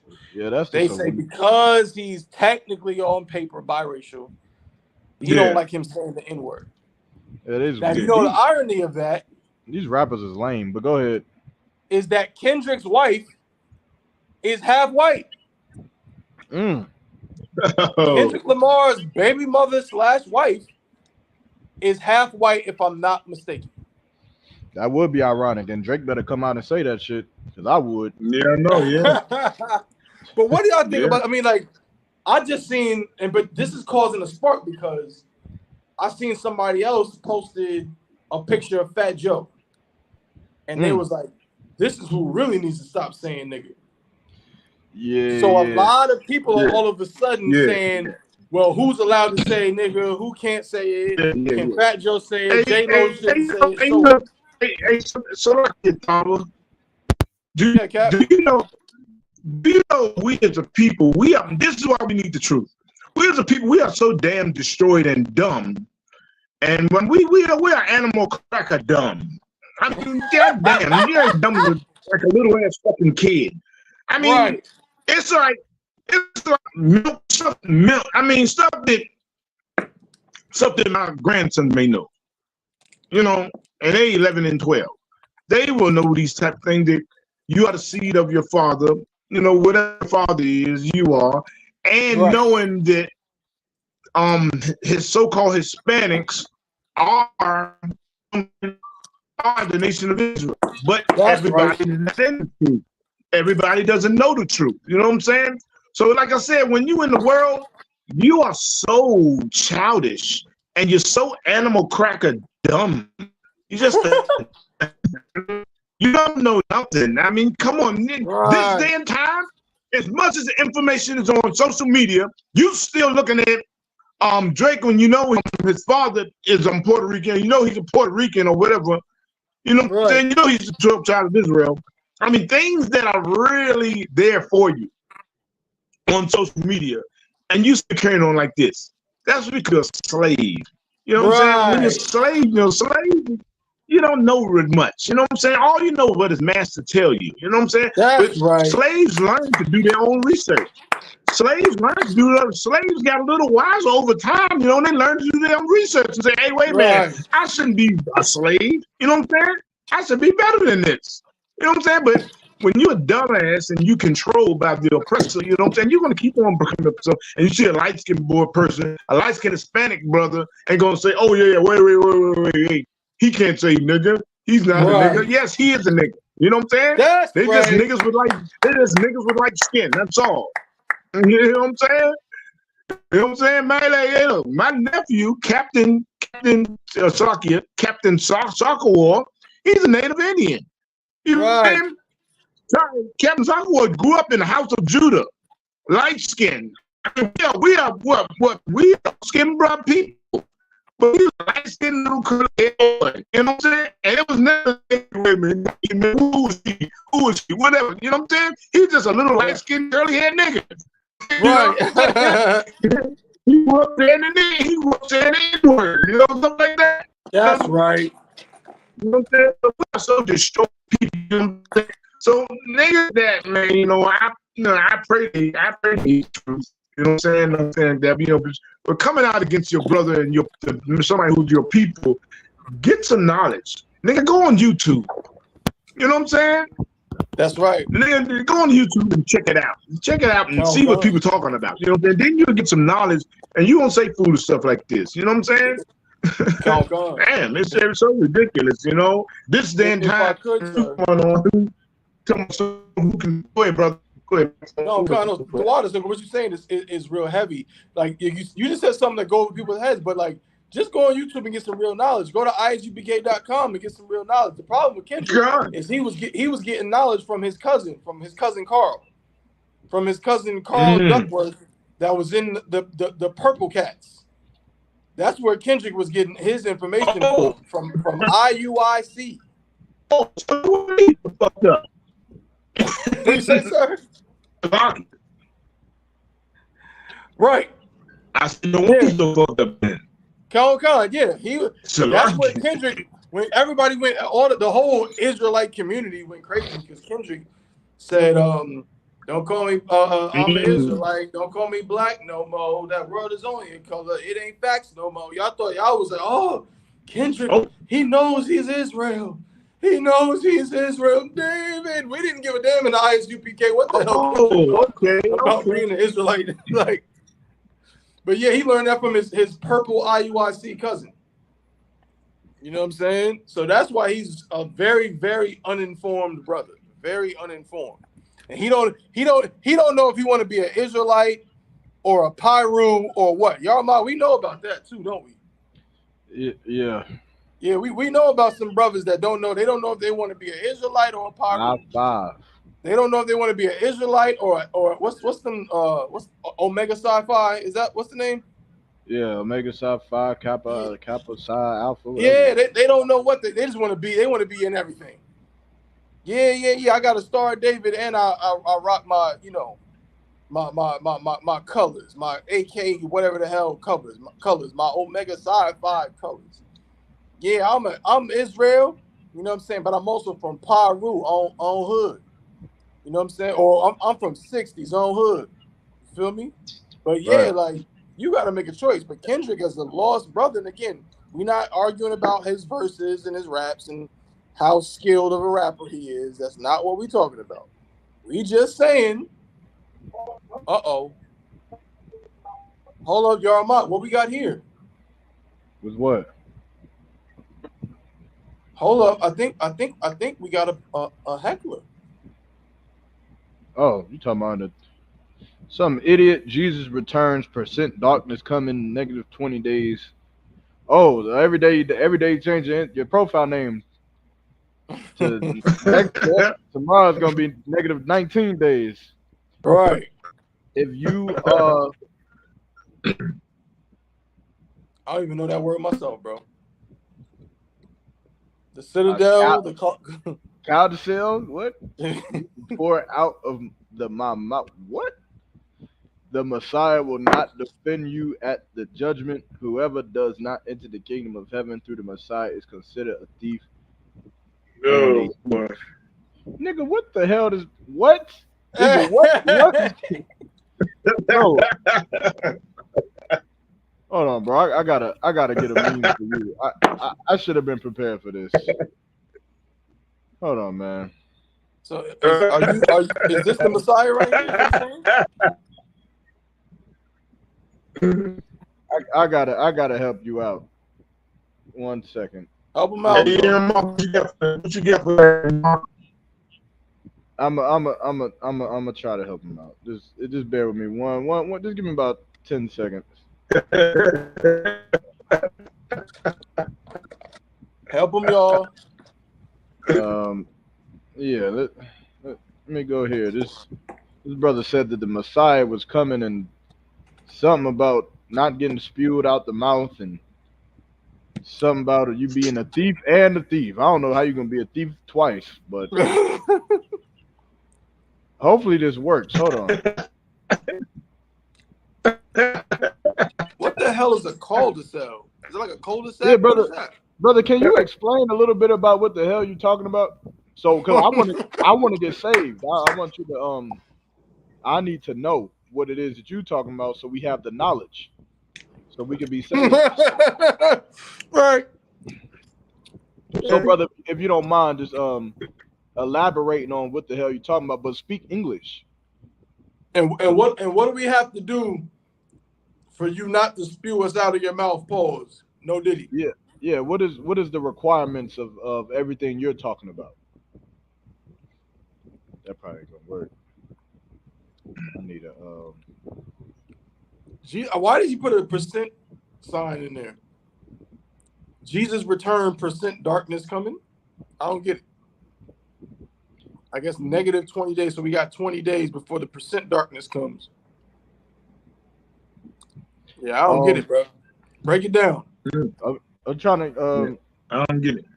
Here's the thing. I know we say that we want hecklers and we want debates and everything, but can y'all at least like not be MR when y'all come up here? Like we need some stable-minded debaters, somebody who has a stable mind and can have a normal conversation and speak English or speak Spanish if that's what you speak, but just speak whatever language, but do it correctly. Because what this guy is doing is that ain't it. Yeah, I'm still trying to figure out what it called this. I'm about to Google it. Hold up. Oh man, I can't do the whole thing. Hold on. Well, y'all get the point. I'm just gonna do it like this.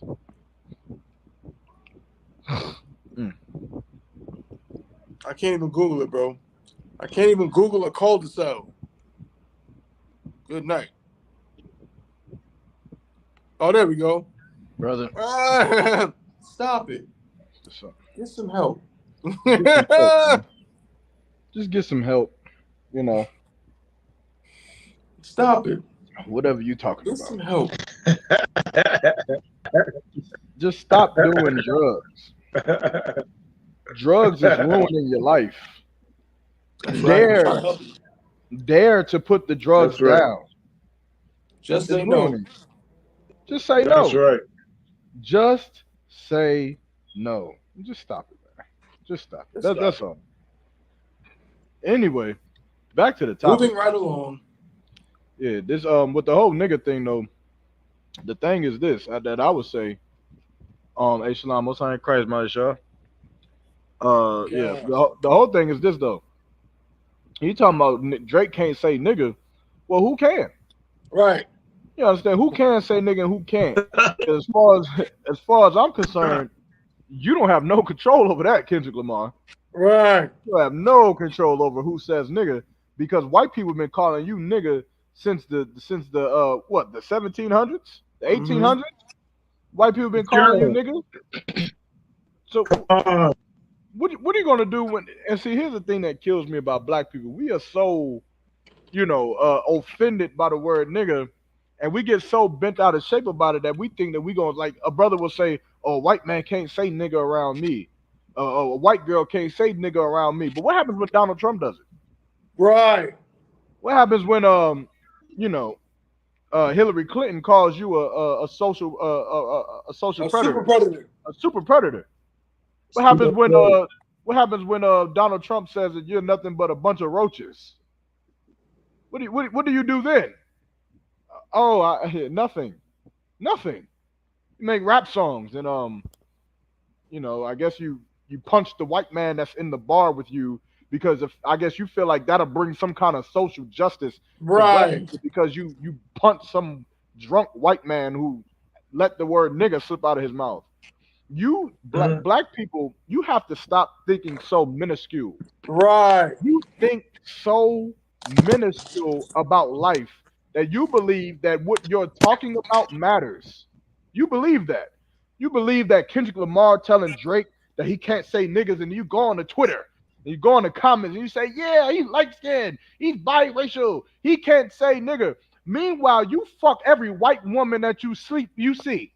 Right. You sleep with every white woman you find and you have sex with her. You get her pregnant and you make her family rich with all of your money. You go and you celebrate every white holiday that white people can create. White people, have you ever looked at the calendar? There are so many holidays on your phone in that calendar that is created by heathens, and you, as a black man, talking about Drake can't say nigga, celebrate every single one of them. How do I know? I didn't see you at the Passover. That's right. At closing unleavened bread, I didn't see you there, but you will celebrate Christmas. You will pass out Thanksgiving turkeys. You will do that. But we'll talk about the Puerto Ricans can't say nigga. The Mexicans can't say nigga. Who can't say nigga? You can't say nigga. You ain't even a nigga enough to say nigga. You know why? Because real niggas don't sleep with white women. Real niggas don't celebrate white holidays. Real niggas don't align themselves with people that hung them from trees. But you talking about who can't say nigga, your mind is so small. You such an ant. You brothers out here are like ants at the bottom of the anthill, working, dealing with some white man in some bar, some restaurant that's drunk. Man, we ain't dealing with that. The Lord said we deal with principalities and high places, man. Evil men in high places. You know what I'm concerned with? I'm concerned with the Congress. And the Israelite School of UPK, we concerned with the Senate. We concerned with what the president says. We want to sit up in Congresses and Congress meetings and city council meetings, and we're going to deal with them while you worried about Drake saying nigga. And y'all got so caught up in that. That's what you worried about. That's what drives you. That's what moves you. Black people being hung for trees for 400 years, been enslaved for 400 years. And the thing that gets you up out of your seat, Drake can't say nigga no more. Right. Oh, God. That's what got you hyped, huh? That's what turns you up. You a sucker and you a bitch. That's what you are. You know what turns me up? That's right. That's not what turned me up. What turned me up is what them devils doing to our brothers on the board in them cages. That's what turned me up. What turned me up is what they doing to our brothers in them reservations. That's what turned me up. Them people, them devils mistreating our brothers in them prison systems, man. Doing what they doing. We about to bring out a story of them devils arresting a 13-year-old boy. That's what turns me up. But we worried about what Kendrick Lamar and Drake got going on. That's what get you heated. You ain't nothing but a cow. You a sucker, man. That's right. You understand? And again, ain't nothing wrong with the entertainment. Ain't nothing wrong with the rap game. You wanna get into it and see who got the better bars and whatnot. There's nothing wrong with that. But if that's really, you want to really bring in race wars with Drake and Kendrick Lamar, that's when you want to start talking about race. You don't want to come on the Chainbreakers podcast and talk about it when we're dealing with an actual race war. When we're dealing with actual white people who actually look at you and call you nigga. But you want to get on every podcast in the world. We should look. How many podcasts is talking about how Kendrick Lamar said that Drake can't say nigga? How many? All of them. All of them. You want to talk about that. But you don't want to talk about the real issues. You don't want to talk about the real problems. The real battle that's happening right in front of your front yard, right in front of your face. But you want to talk about Kendrick Lamar and Drake. You a sucker, man. And you can't sit beside me. I'm sorry, Double One. I can't do it. You see, I ain't said nothing about it on Facebook. I can't get into it.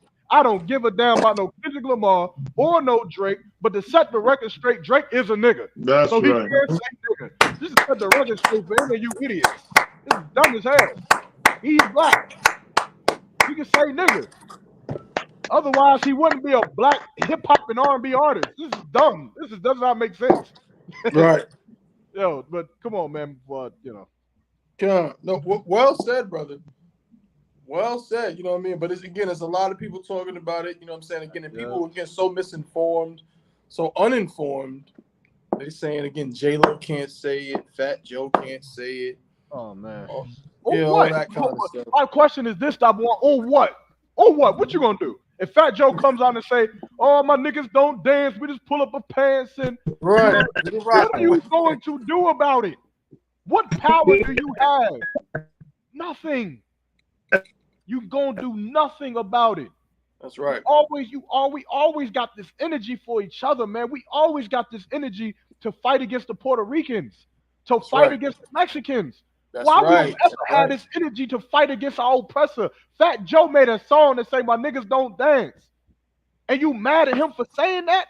When white men called you nigga and then hung you from a tree. Right. But you cool with that, though. I'm sure that's fine. That was years ago. Yeah, they invited to the barbecue. Yeah, they can come to the barbecue because they sag and do the rockaway. And do the rockaway. Yep. They can come to the barbecue. Come on, man. Come on. That's crazy. Nonsense up out of here, man. And I dare somebody to say something about it. I can't wait to come into contact with one of you dumbass niggas talking about Mexicans and light-skinned people can't say nigga. I can't wait for it. Brother, I dare somebody to try to say that Yashikar can't say nigga, bro. Yeah, because I want it to happen. I want me and you to be there and someone say that Yashikar can't say nigga. I'm gonna be like, hold up. Yashikar say nigga. because that's my nigga and you not. That's what I'm gonna tell him. I'm gonna call my nigga and you not, and say nigga, I'm gonna smack you in your face. Say it. I'm gonna tell that bro.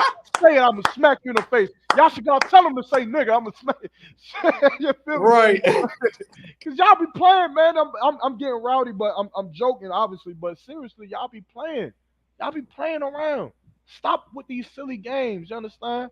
You black, them Mexicans, them Puerto Ricans, them Native Indians. Those are our brothers.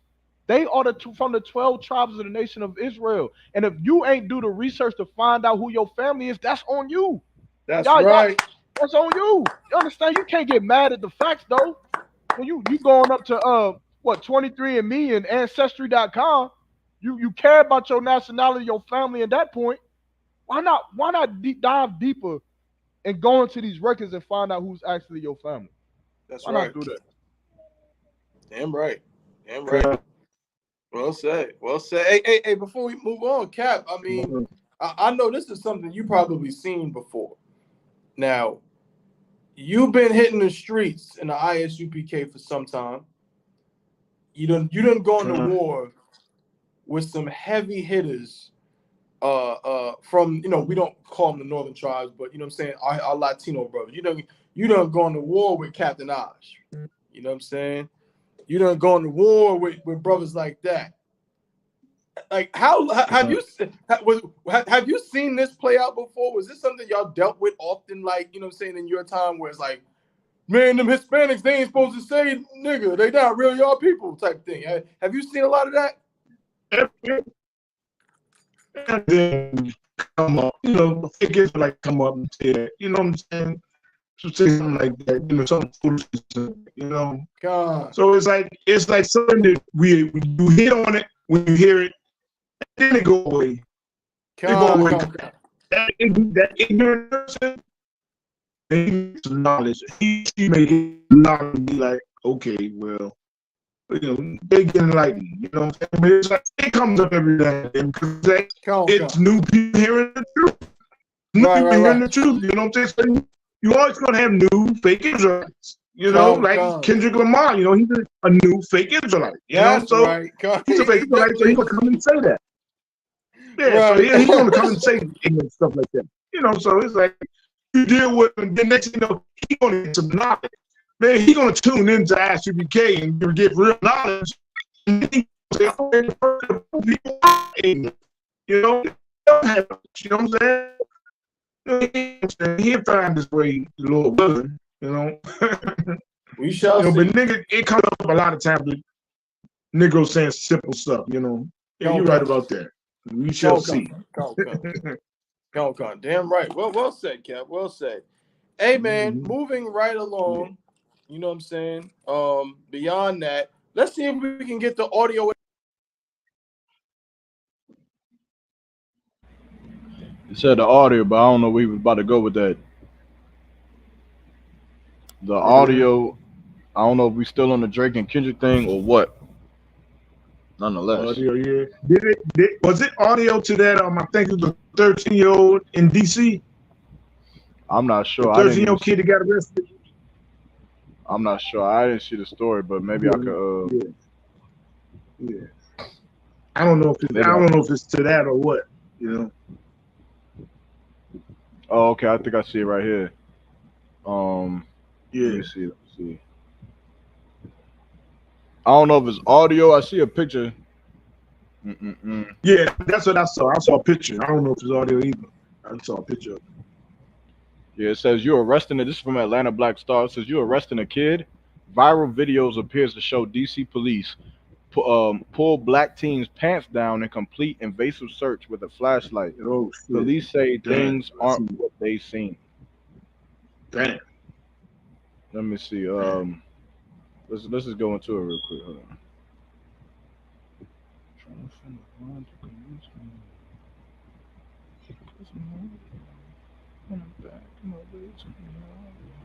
Can you see it, Cap?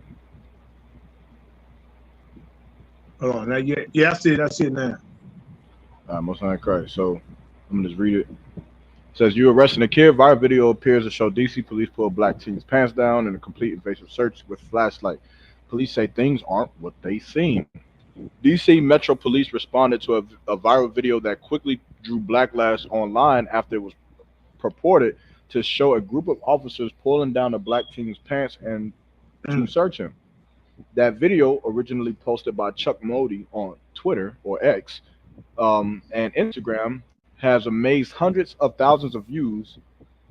Um, has amassed hundreds of thousands of views since it was posted on Saturday, April 27th. It shows police crouching down behind the boy and pointing a flashlight at his rear end while his hands are cuffed behind him. Many viewers decried what looked like unethical and evasive police conduct on display. That is crazy. That is insane. Yeah, that's insane. That's insane, you know. And a Yeah, lot of them, man, growing up, a lot of them DC police, they had a whole lot of, if I may say, bitch ass niggas. Yeah. Whole lot. And you had like a lot of individual white policemen that did this stuff to black people too. DC cops. Right. Yeah, it's.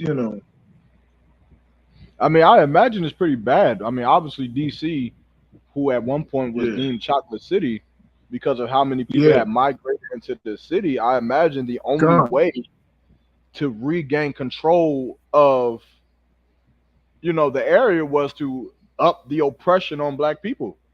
That's the only way to take it back. I mean, how was we gonna have the nation's capital in Chocolate City? That wouldn't make sense, for Chocolate City to rule where the nation's capital is. So I can imagine that the oppression, the oppressiveness tactics of the police department was heavy, right? So just moving on, reading a little bit more.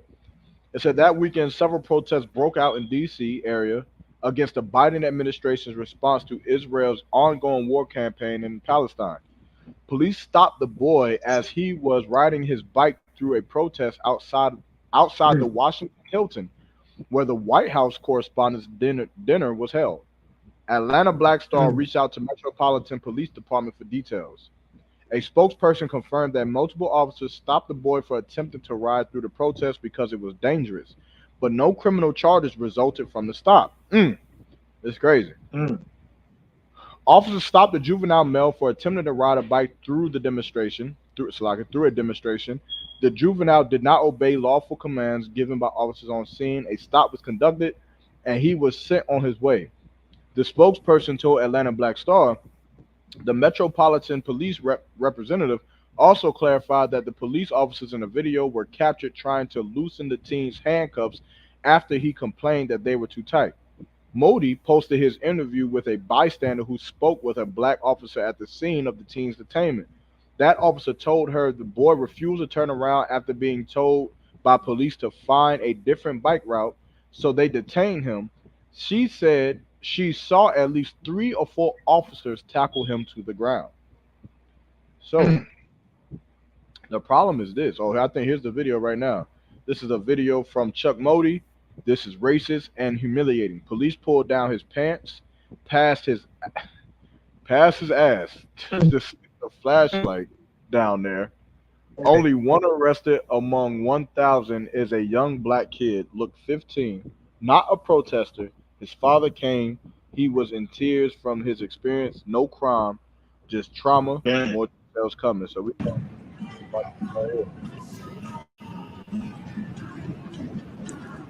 Bro, that's terrible. Yeah. You got it.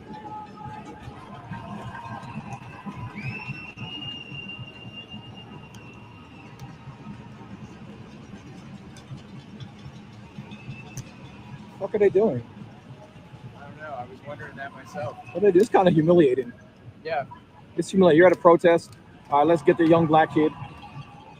It's always the young black kid. Get the young black kid, and let's pull his pants and put a flashlight up his ass. But then the white cops leave, and they leave it to the black cops. I see that a lot in D.C.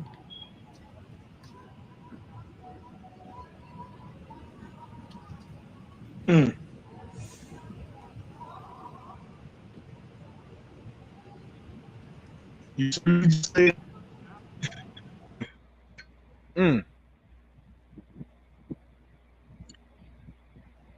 He said the white cops leave and leave it to the black cops. And the black cops, they don't have no damn sense. They further oppress their brothers.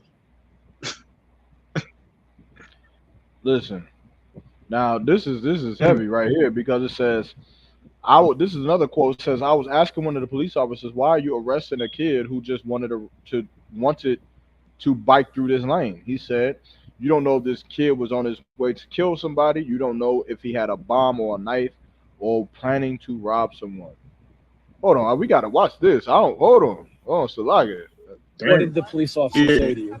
He said, and I was talking to him about, there was a young boy who was riding his bike through. He said that he wasn't going to turn around, so they tackled him to the ground. I saw him get tackled to the ground. It was at least 3 or 4 adults. I was asking one of the police officers that wasn't involved, I was saying, why are you arresting a kid that just wanted to bike through this lane that he probably bikes through every day? He said, well, you don't know if this kid was on his way to kill somebody. You don't know if he had a bomb or a knife or if he was planning to rob someone. You have no idea. The kids in this area, they're terrible. They're very, they commit a lot of crime, basically. You don't know what it's like to live here, basically. Which is funny because he's from New York. So he moved here from New York. He said that to you about that kid? Yes. I think it's important to note that the officer was also black. Also, there was another officer hiding his badge, hiding his face and taking pictures of us, or not me, but some of the other protesters. Just a lot of waffling around the point, which I understand that they have no, they don't have to give us a clear answer necessarily, but it was a lot of basically saying this kid could have been a killer, or this kid could be on his way to kill someone. And he said, there's a reason why a lot of these kids these days are committing so much crime because they don't have fathers. And it was funny because his father was actually there at the scene. His father came to pick him up? Yes. So the police officer assumed he didn't have a father when his father came to pick him up. Yes, and then he was saying, and we said, well, his father's right there, and he said, well, that's what we're saying. If his father hadn't been there, he could have been calling us names, saying, fuck 12. So even when he was proven wrong. Yes, yeah, his father was at the scene, and that's when he said that. He said, oh, if my father weren't the strong man that he was, I wouldn't be here, which is interesting because they're both father, the boy's father was right there. I don't really understand. Basically, unintentionally showing a lot of biases I feel like DC Metro Police probably have towards the children in this area. Oh man, I Top One, you back? I really want to dissect this story, man. Like, I thank the Lord. I thank the Lord for Commander Jenny Yohana. Give me a second, baby. You gotta go sit down and go eat or go lay down. So, can y'all hear me good? Yeah, we can hear you well. I can hear you, sir. Yeah, I'm back in the game, baby. I'm back in the game. Salakia for the technical difficulties. Most high in Christ, but we back in full effect. You know what I'm saying? But yeah, bro. Let's get into it now.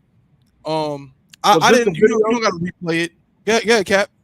No, was this the video you was about to before you left out that you was trying to get into? Yeah, with the 13-year-old boy getting arrested. Most high in Christ. We read your mind. You ain't get to say it, but we read your mind. But I'm happy that we got here. I'm happy we're here. Most high in Christ. Okay, so now I missed it. So somebody, if you could just give me a synopsis of what the video showed. So the synopsis is very much typical, right? There's a protest that's happening, and there's a black boy by the age of 13 through 15 who is riding his bicycle, similar to Lil Baby in his music video, right? Yeah, I'm sure you remember the one I'm talking about, that one that didn't win an award or whatever, something like that, but he made a music video about Black Lives Matter. And as he's riding his bicycle through the bike lane, the police tell him to stop. Now, for whatever reason, whether he didn't hear him, whether he didn't hear the police, or maybe because there's a protest going on, he doesn't know why someone will be talking to him for riding a bicycle, so he continues to go on. Eventually, the police catch up with him. They stop him. They frisk him. Unrightfully so, which should be illegal, if I'm not mistaken. Stop and frisk should be illegal.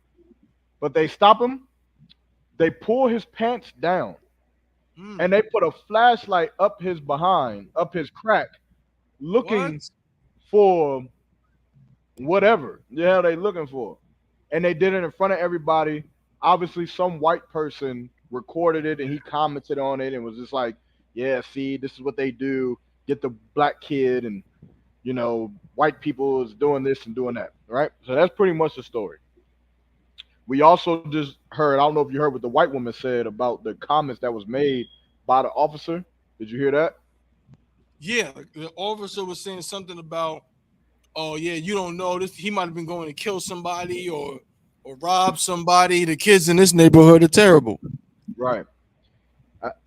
I, I'll yield first, but there is a couple things that I don't think brothers is really gonna pay attention to that I really gotta break down. Okay. I'm gonna let you know if y'all got something y'all can say it first, or if not, then I'll No, go ahead. hey, y'all go ahead, y'all break it down. Yeah, No, Yarmont, you go ahead, bro. But Cap, I want to do after Yarmont goes. I'm gonna hold off. I don't really got. I mean, I got something to say on it, but I want to hear your perspective, Cap. Again, this is your area, and I want to hear your insights on it. But go ahead, Yarmont. Break it all the way down. What you see. yeah. All right. So the first thing that I see, right, that I think a lot of people they not really gonna understand, right, because when you see videos like this taken by white people and you listen to the commentary, right, you believe that there's a certain level of justice that white people have for black people. Like there's a certain level of love that they have for us. What I would beg to differ. And I would say this. The only reason why white people have this certain amount of love for us is because of the age of social media. Because of the age of social media that we're in, it's almost the popular thing to do. To pull Right. out the camera and to say, look at these white people mistreating these black people. Look at what they're doing. They got the teenage black boy, and I'm about to go. This is going to go viral. This is going to go viral on X. And when in actuality, they're doing nothing. They're doing nothing to help that black boy. If they actually had love for black people, then there would be a group of white people who would go and use their white privilege to make sure that that white boy is protected. I mean, that black boy is protected. They would do it. However, they're not because they don't really care about what's going on, but they do care about being famous. They do care about getting followers on Twitter and on Instagram. How do you get followers on Twitter or Instagram? Well, you're going to either have to be a pop star, you're either going to have to be a prank YouTuber, you're either going to have to be a TikTok mastermind, or you're going to be some kind of whitewashed social activist who takes stories like this and use your white privilege to say, look at how black people are being mistreated. Follow me so that you can follow a pure white person who loves black people. But where do you actually love black people? I would beg to differ, and I would say no. No, you don't. Right. You don't actually love black people, but you are going to use our pain. You will use our trauma and our oppression so that you can become more popular.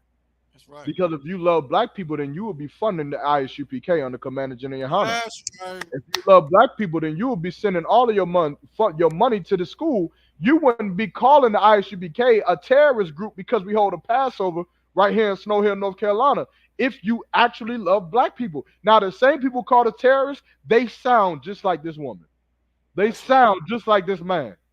They want to talk about the injustices of black people when they're on the other side of the camera, but they don't want to deal with the injustices when it's them that's doing it to us. They don't understand it then at that point. That's the first thing I wanna note. The second thing is this. This brother, like when the Book of Lamentation says they hunt us and they hunt our steps and in our own streets that we cannot go. You know, I'm paraphrasing that we can't go in our own streets. This is the epitome of what that's talking about. This boy is driving to wherever he's going on his bicycle, trying to get there. And as he's trying to get there, he gets stopped up by the police. And not only do they stop him, they assume that he's trying to unalive somebody or has a bomb in his backpack. That's crazy. Number one, is there any way you can show me the number of 13-year-old black boys who has carried bombs and set off bombs at protests in America? Is there any way that that's possible? Right now. Because maybe they have a point. I don't know. Maybe 13-year-old black boys have a reputation of mass bombing in America. No, in fact, when I typed in black teenager bomb or bombing, all I see is the 16th Street Baptist Church bombing that killed 4 little black girls in Birmingham, Alabama. I see 2 black boys who also died that day. Yeah. I see a neo-Nazi who was 19 planning to attack a synagogue somewhere. Yeah. I see the remains of a black teenager killed in Philadelphia police bombing. I see family of black teen who was shot after ringing the wrong doorbell. I see Black History Month bomb threats to HBCUs. Oh man. I don't see no black boys carrying bombs. What they saying? What Casey saying, Joe and Jodeci? Right. Yeah. I figured that would be a little bit of what you would find when you type that in. I figured that would be the case because teenage black boys don't bomb protest. Right. They have no reason for that stigmatization. What are you even talking about? Who? Hold on 1 second. Let me look up something before I say something wrong.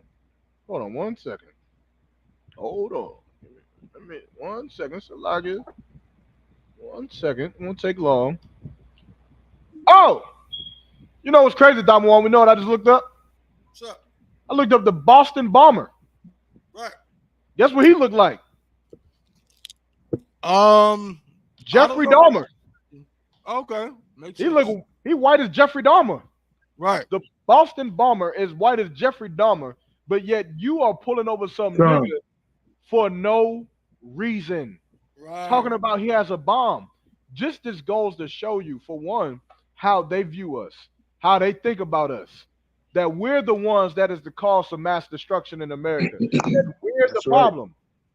That he has to have something on him, otherwise he wouldn't be here. When you got thousands of other people there protesting, they're actually mad about something. This boy's trying to get from point A to point B, and you pull him over. And the other thing is this, that's so sad, is that these are brothers that's doing it to him. Right. That's right. These are brothers that's doing it to him, man. They have no regard for the old or the young. And this is sad, man. And now Cap was bringing out earlier that in DC, the police oppression is heavy. And I imagine because of that the history of it being Chocolate City and it being where the president made his head, obviously they gotta keep niggas in control. Right. They got to. How can Chocolate City be the nation's capital? That can't work. That don't sound right. Right. You know? And so yeah, they gotta do things like this, man. And this just shows how much we love our oppressor and how much that love is damaging because it teaches us to hate our own, man. That's child. Right. This a child, man. You could have stopped him if you needed to. You could have asked him what he doing, where he going. Look, Tabawan, there was a movie. I'm gonna be short. There was a movie I can't remember, but there was a movie, and in this movie there was some sort of advancement in technology where police developments they were able to see crimes before it happened. Minority Report. Was it that? With Tom Cruise? Maybe it might be that. When I remember one scene, a woman was having an affair on her husband, and in their mind they seen that the husband came home and stabbed them all to death.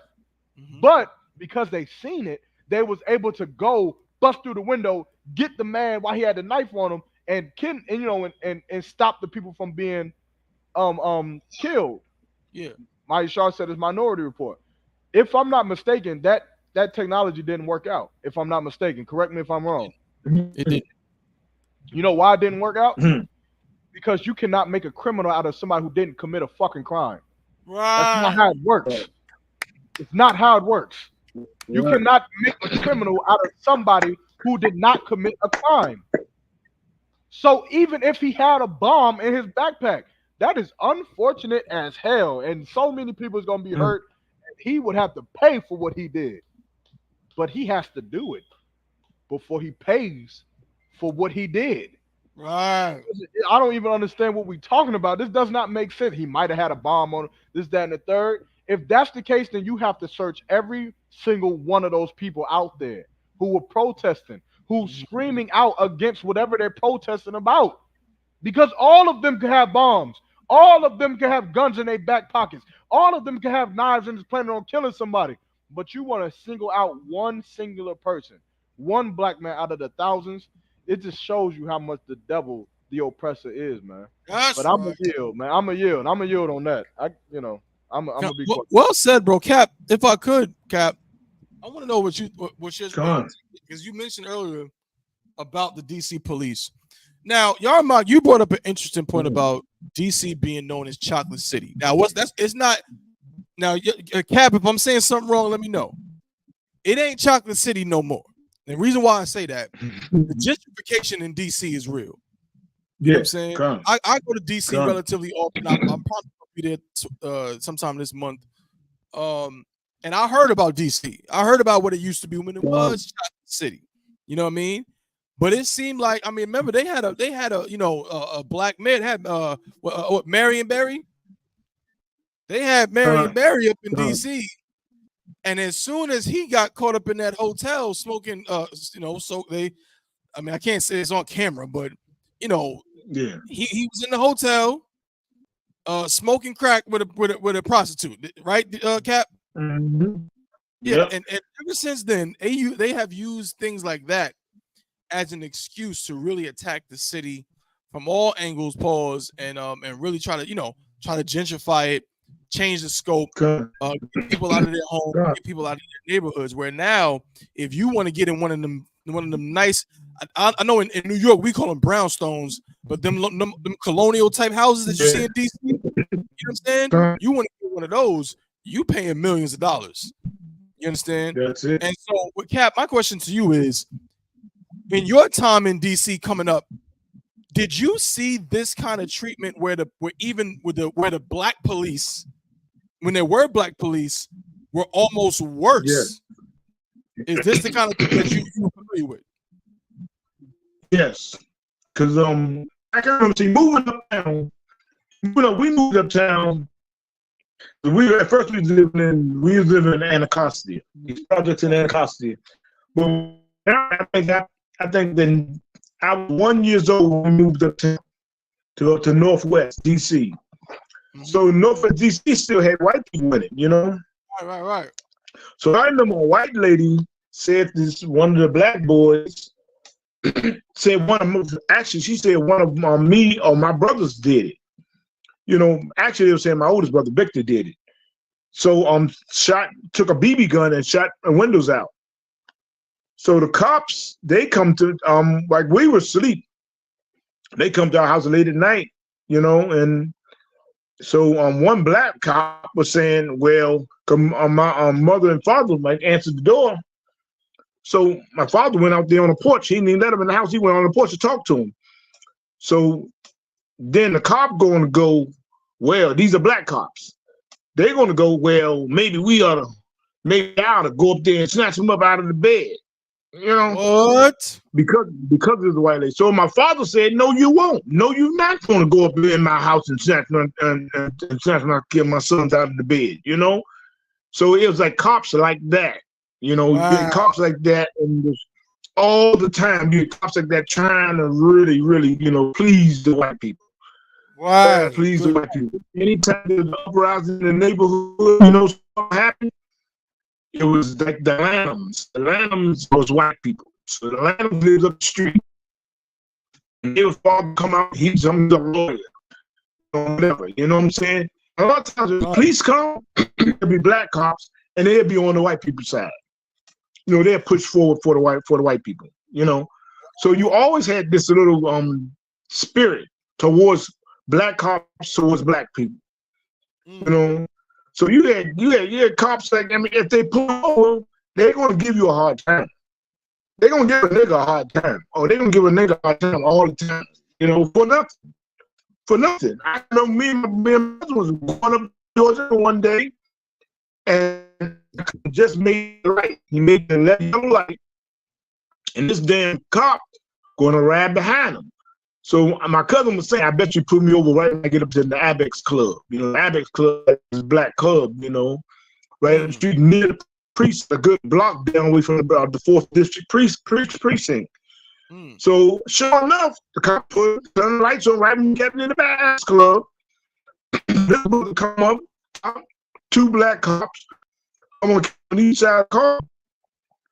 He going, hey, bro, why you running that red light? So my cousin said, man, ain't no one red light. The light was yellow.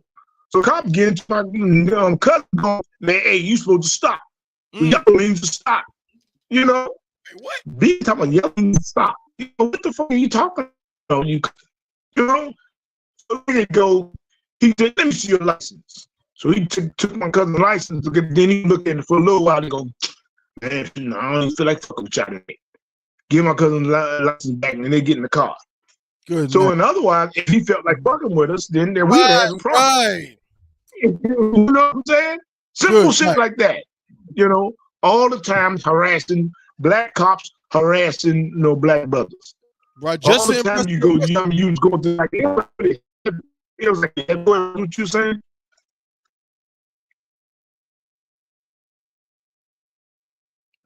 Go ahead, Thabo.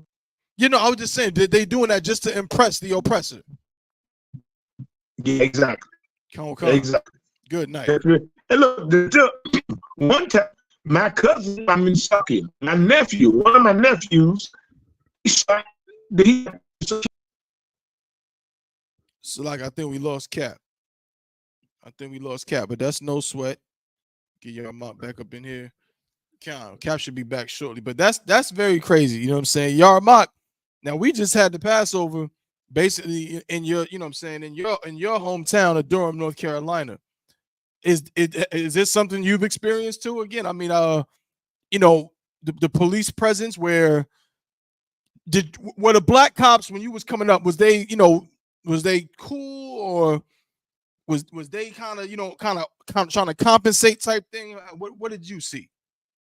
I mean, I think that all black cops, I mean, cops in general is always going to be what they're going to be. So, I mean, whether they cool or whether they're not cool, they all got the same job to do, and their job is to oppress black people. There's no question about that. So, I really don't even really get into it as far as like who's worse in what city and what capital, what zone or whatever, because they all got the same job, you know, and their job is to make sure that black people stay criminalized, make sure that they stay in prison, and locked up, and that's pretty much it. But I've definitely experienced it, yeah, for sure. I mean, everywhere you go, you want to experience the same thing, everything. Because the only way, like, that's why, you know, when you look at black people who want to become police officers, and they think they're gonna make detectives and make federal and all that other bullshit. I mean, how are you gonna do that? You're gonna have to oppress black people. What you gonna do? You gonna arrest 1 million white people? Right. That's right. That's not how it's gonna work. You understand? You're gonna have to arrest 1 million black people, and then maybe you can make a federal bureau of investigation, and then maybe become CIA or something, whatever you want to do. Right. But the point is, if you have a compassion and a love for black people, and you want to let the 13-year-old black boy go, and if you want to not shoot the black boy in his back, even though he's running away for child support warrants, if you want to try to let black people live as a police officer, then you'll be riding a bicycle handing out parking tickets. Right. That'll be your job. They're gonna make sure that you are not in charge of that, because having compassion on black people is not good for white people's police business. It's just not. So that's right. Now I don't care where you go. I mean, you go to DC, you go to Harlem, you go to Detroit, you go anywhere. If you have compassion with black people, that's not good for the business of police departments in any city, any state that you go to. That's period. Right. So that's all I got. Damn right. So like a Cap, you got cut out. What you want to finish your point, sir?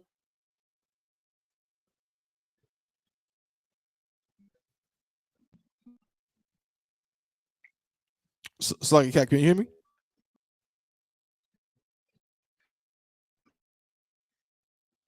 Yeah, Mark, can you hear me? Yeah, I hear you. Cap is frozen. Yeah, bro. Yeah, so like a Cap, I believe you're frozen, sir. Yeah, Cap having some difficulties and stuff. No sweat. I'm saying, but again, we understood what Cap was getting into, what he was saying. You know what I mean? But yeah, yo, my guy, I'm with you. You know what I'm saying? It happens everywhere you go.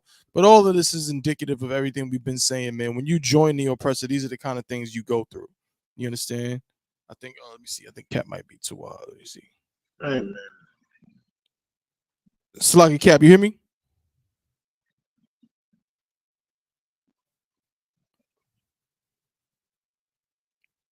Cap, can you hear me, sir?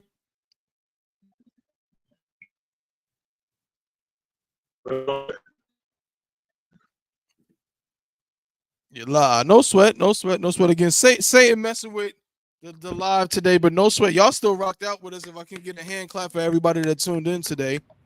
You know what I'm saying? So we still had a good amount of viewers, you know what I'm saying? Brothers and sisters tuning in, man. We appreciate all of y'all. We're going to do a quick roll call, man. Shout out to my brother, Officer 50 Maya Shaw. Shout out to young man Shep out there in Eastern Carolina. You know what I'm saying? Who we got? Shout out to young man David in Eastern Carolina. You know what I'm saying? Shout out to the system. I'm pronouncing it right. Siona, I think it's Siona. Shalom, sis. You know what I'm saying? I got my head covered. Shalom to Christ. You know what I'm saying? We got the sister Odesha Shauna Ray from Eastern Carolina. Shalom, sis. We got Officer Akal Sapar checking in Snow Hill. Wait a minute now. Most High Christ. What we got? We got yo. Y'all? What you got going on, man? What you mean? What is this? Damn Goldsboro, Eastern Carolina takeover. What is this? Brother, everybody got Trooper Hawan checking in from Eastern Carolina. What's going down? Come on, man. Sister Yaparana, Yarmonk's Rib, Eastern Carolina. What the hell is this? Something's up. Okay, Most High in Christ. Napashke Yah Shalom, Lord of Christ. Atlanta, Georgia. Shout out to the Sister Lawaya, my rib in the spot. You know what I'm saying? Shalom, sis, Lord of Christ. UPK Natazab in the house. You know what I'm saying? Shalom, Lord in Christ. My brother. You know what I'm saying? He another hater too, man. Me and Yedaya ain't the only ones. Natazab's up in there too, man. He don't just rap. He be hating on people too. Most High in Christ. You know what I'm saying? I ain't gonna say shout out, but I know whoever Jesus return, percent darkness coming. Don't skip the sister though. Negative 20 days. That brother, you know, or that cat right there. Oh, you know what? It threw me off. Salakia. Hold up. Wait. I'm trying to skip it threw me off because you got the Shah threw me off, but the CHA threw me off. Salakia. Salakia. Shauna Ray, and shout out to Sister Shardina. Shalom, sis, Lord in Christ. You know what I'm saying? Both, you know what I'm saying? My brother Hawan's ribs. Shalom. Salakia. That threw me off. But no sweat. Yeah, Jesus return, percent darkness, coming negative 20 days. You know what I'm saying? I guess next week it'll be negative 14, I guess, on the chain breakers. You know, next Friday. No sweat. Shout out Officer Zion Yala. Shout out to Officer Zion Yala. Oh, snap. Most High in Christ. You know what I'm saying? Shout out to ISUPK to 919. It's like 3 different versions of Maya Shaw up in here, but Most High in Christ. You know what I'm saying? Everywhere.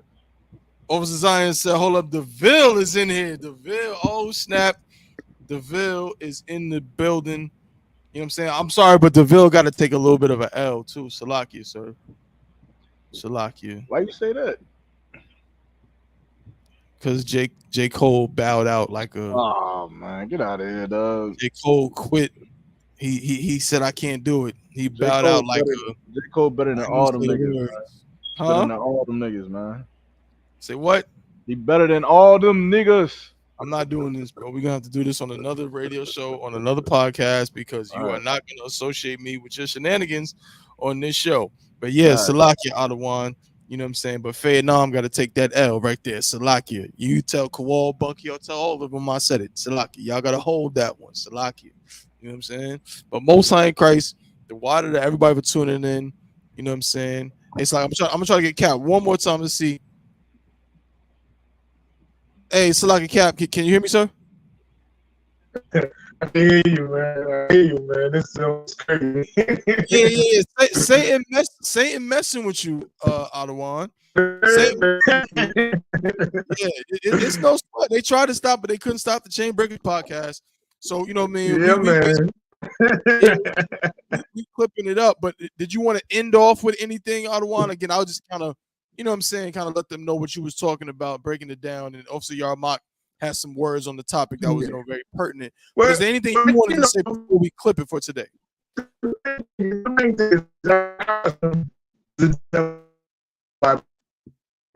Trying to stop us.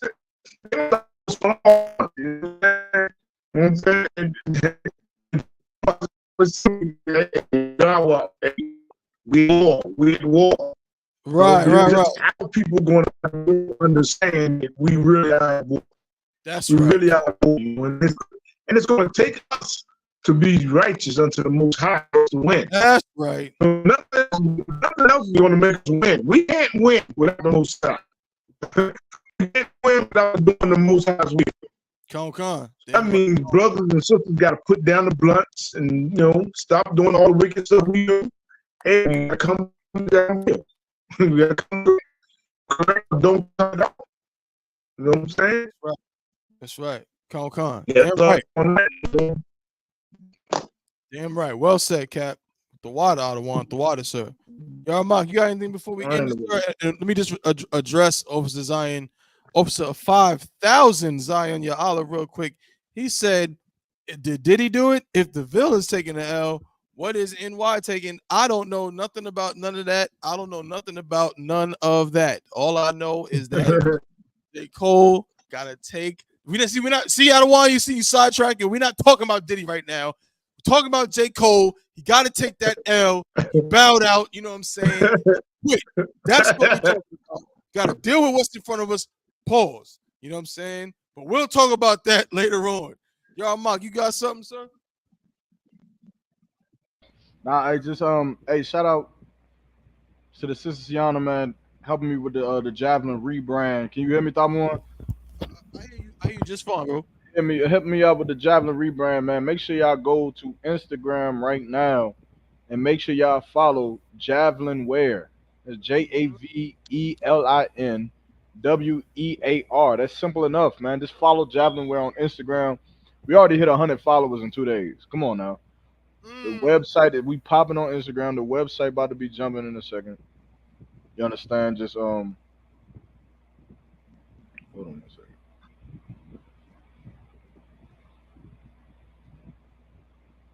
Hold on 1 second, Salaria. Yeah, so we popping on Instagram. You understand? We're gonna get up on there. We're gonna get them numbers up, but just stay tuned for all things Javelin. And that's it, man. That's all I got. Right. Well said, brother. Well said. Another excellent episode of the Chain Breakers podcast, brought to you by the ISUPK, the Israelite School of Universal Practical Knowledge, under Commander General Yohana, started out of 1 West 125th Street, Harlem, New York, 1969. You understand? Until next time, this is the Chain Breakers podcast, and we will see y'all next week, same time, same place. You know what I'm saying? And so to everybody, we say Shalom, Lord in Christ, man. We'll see y'all next week, man. Be there. All right. And that's that.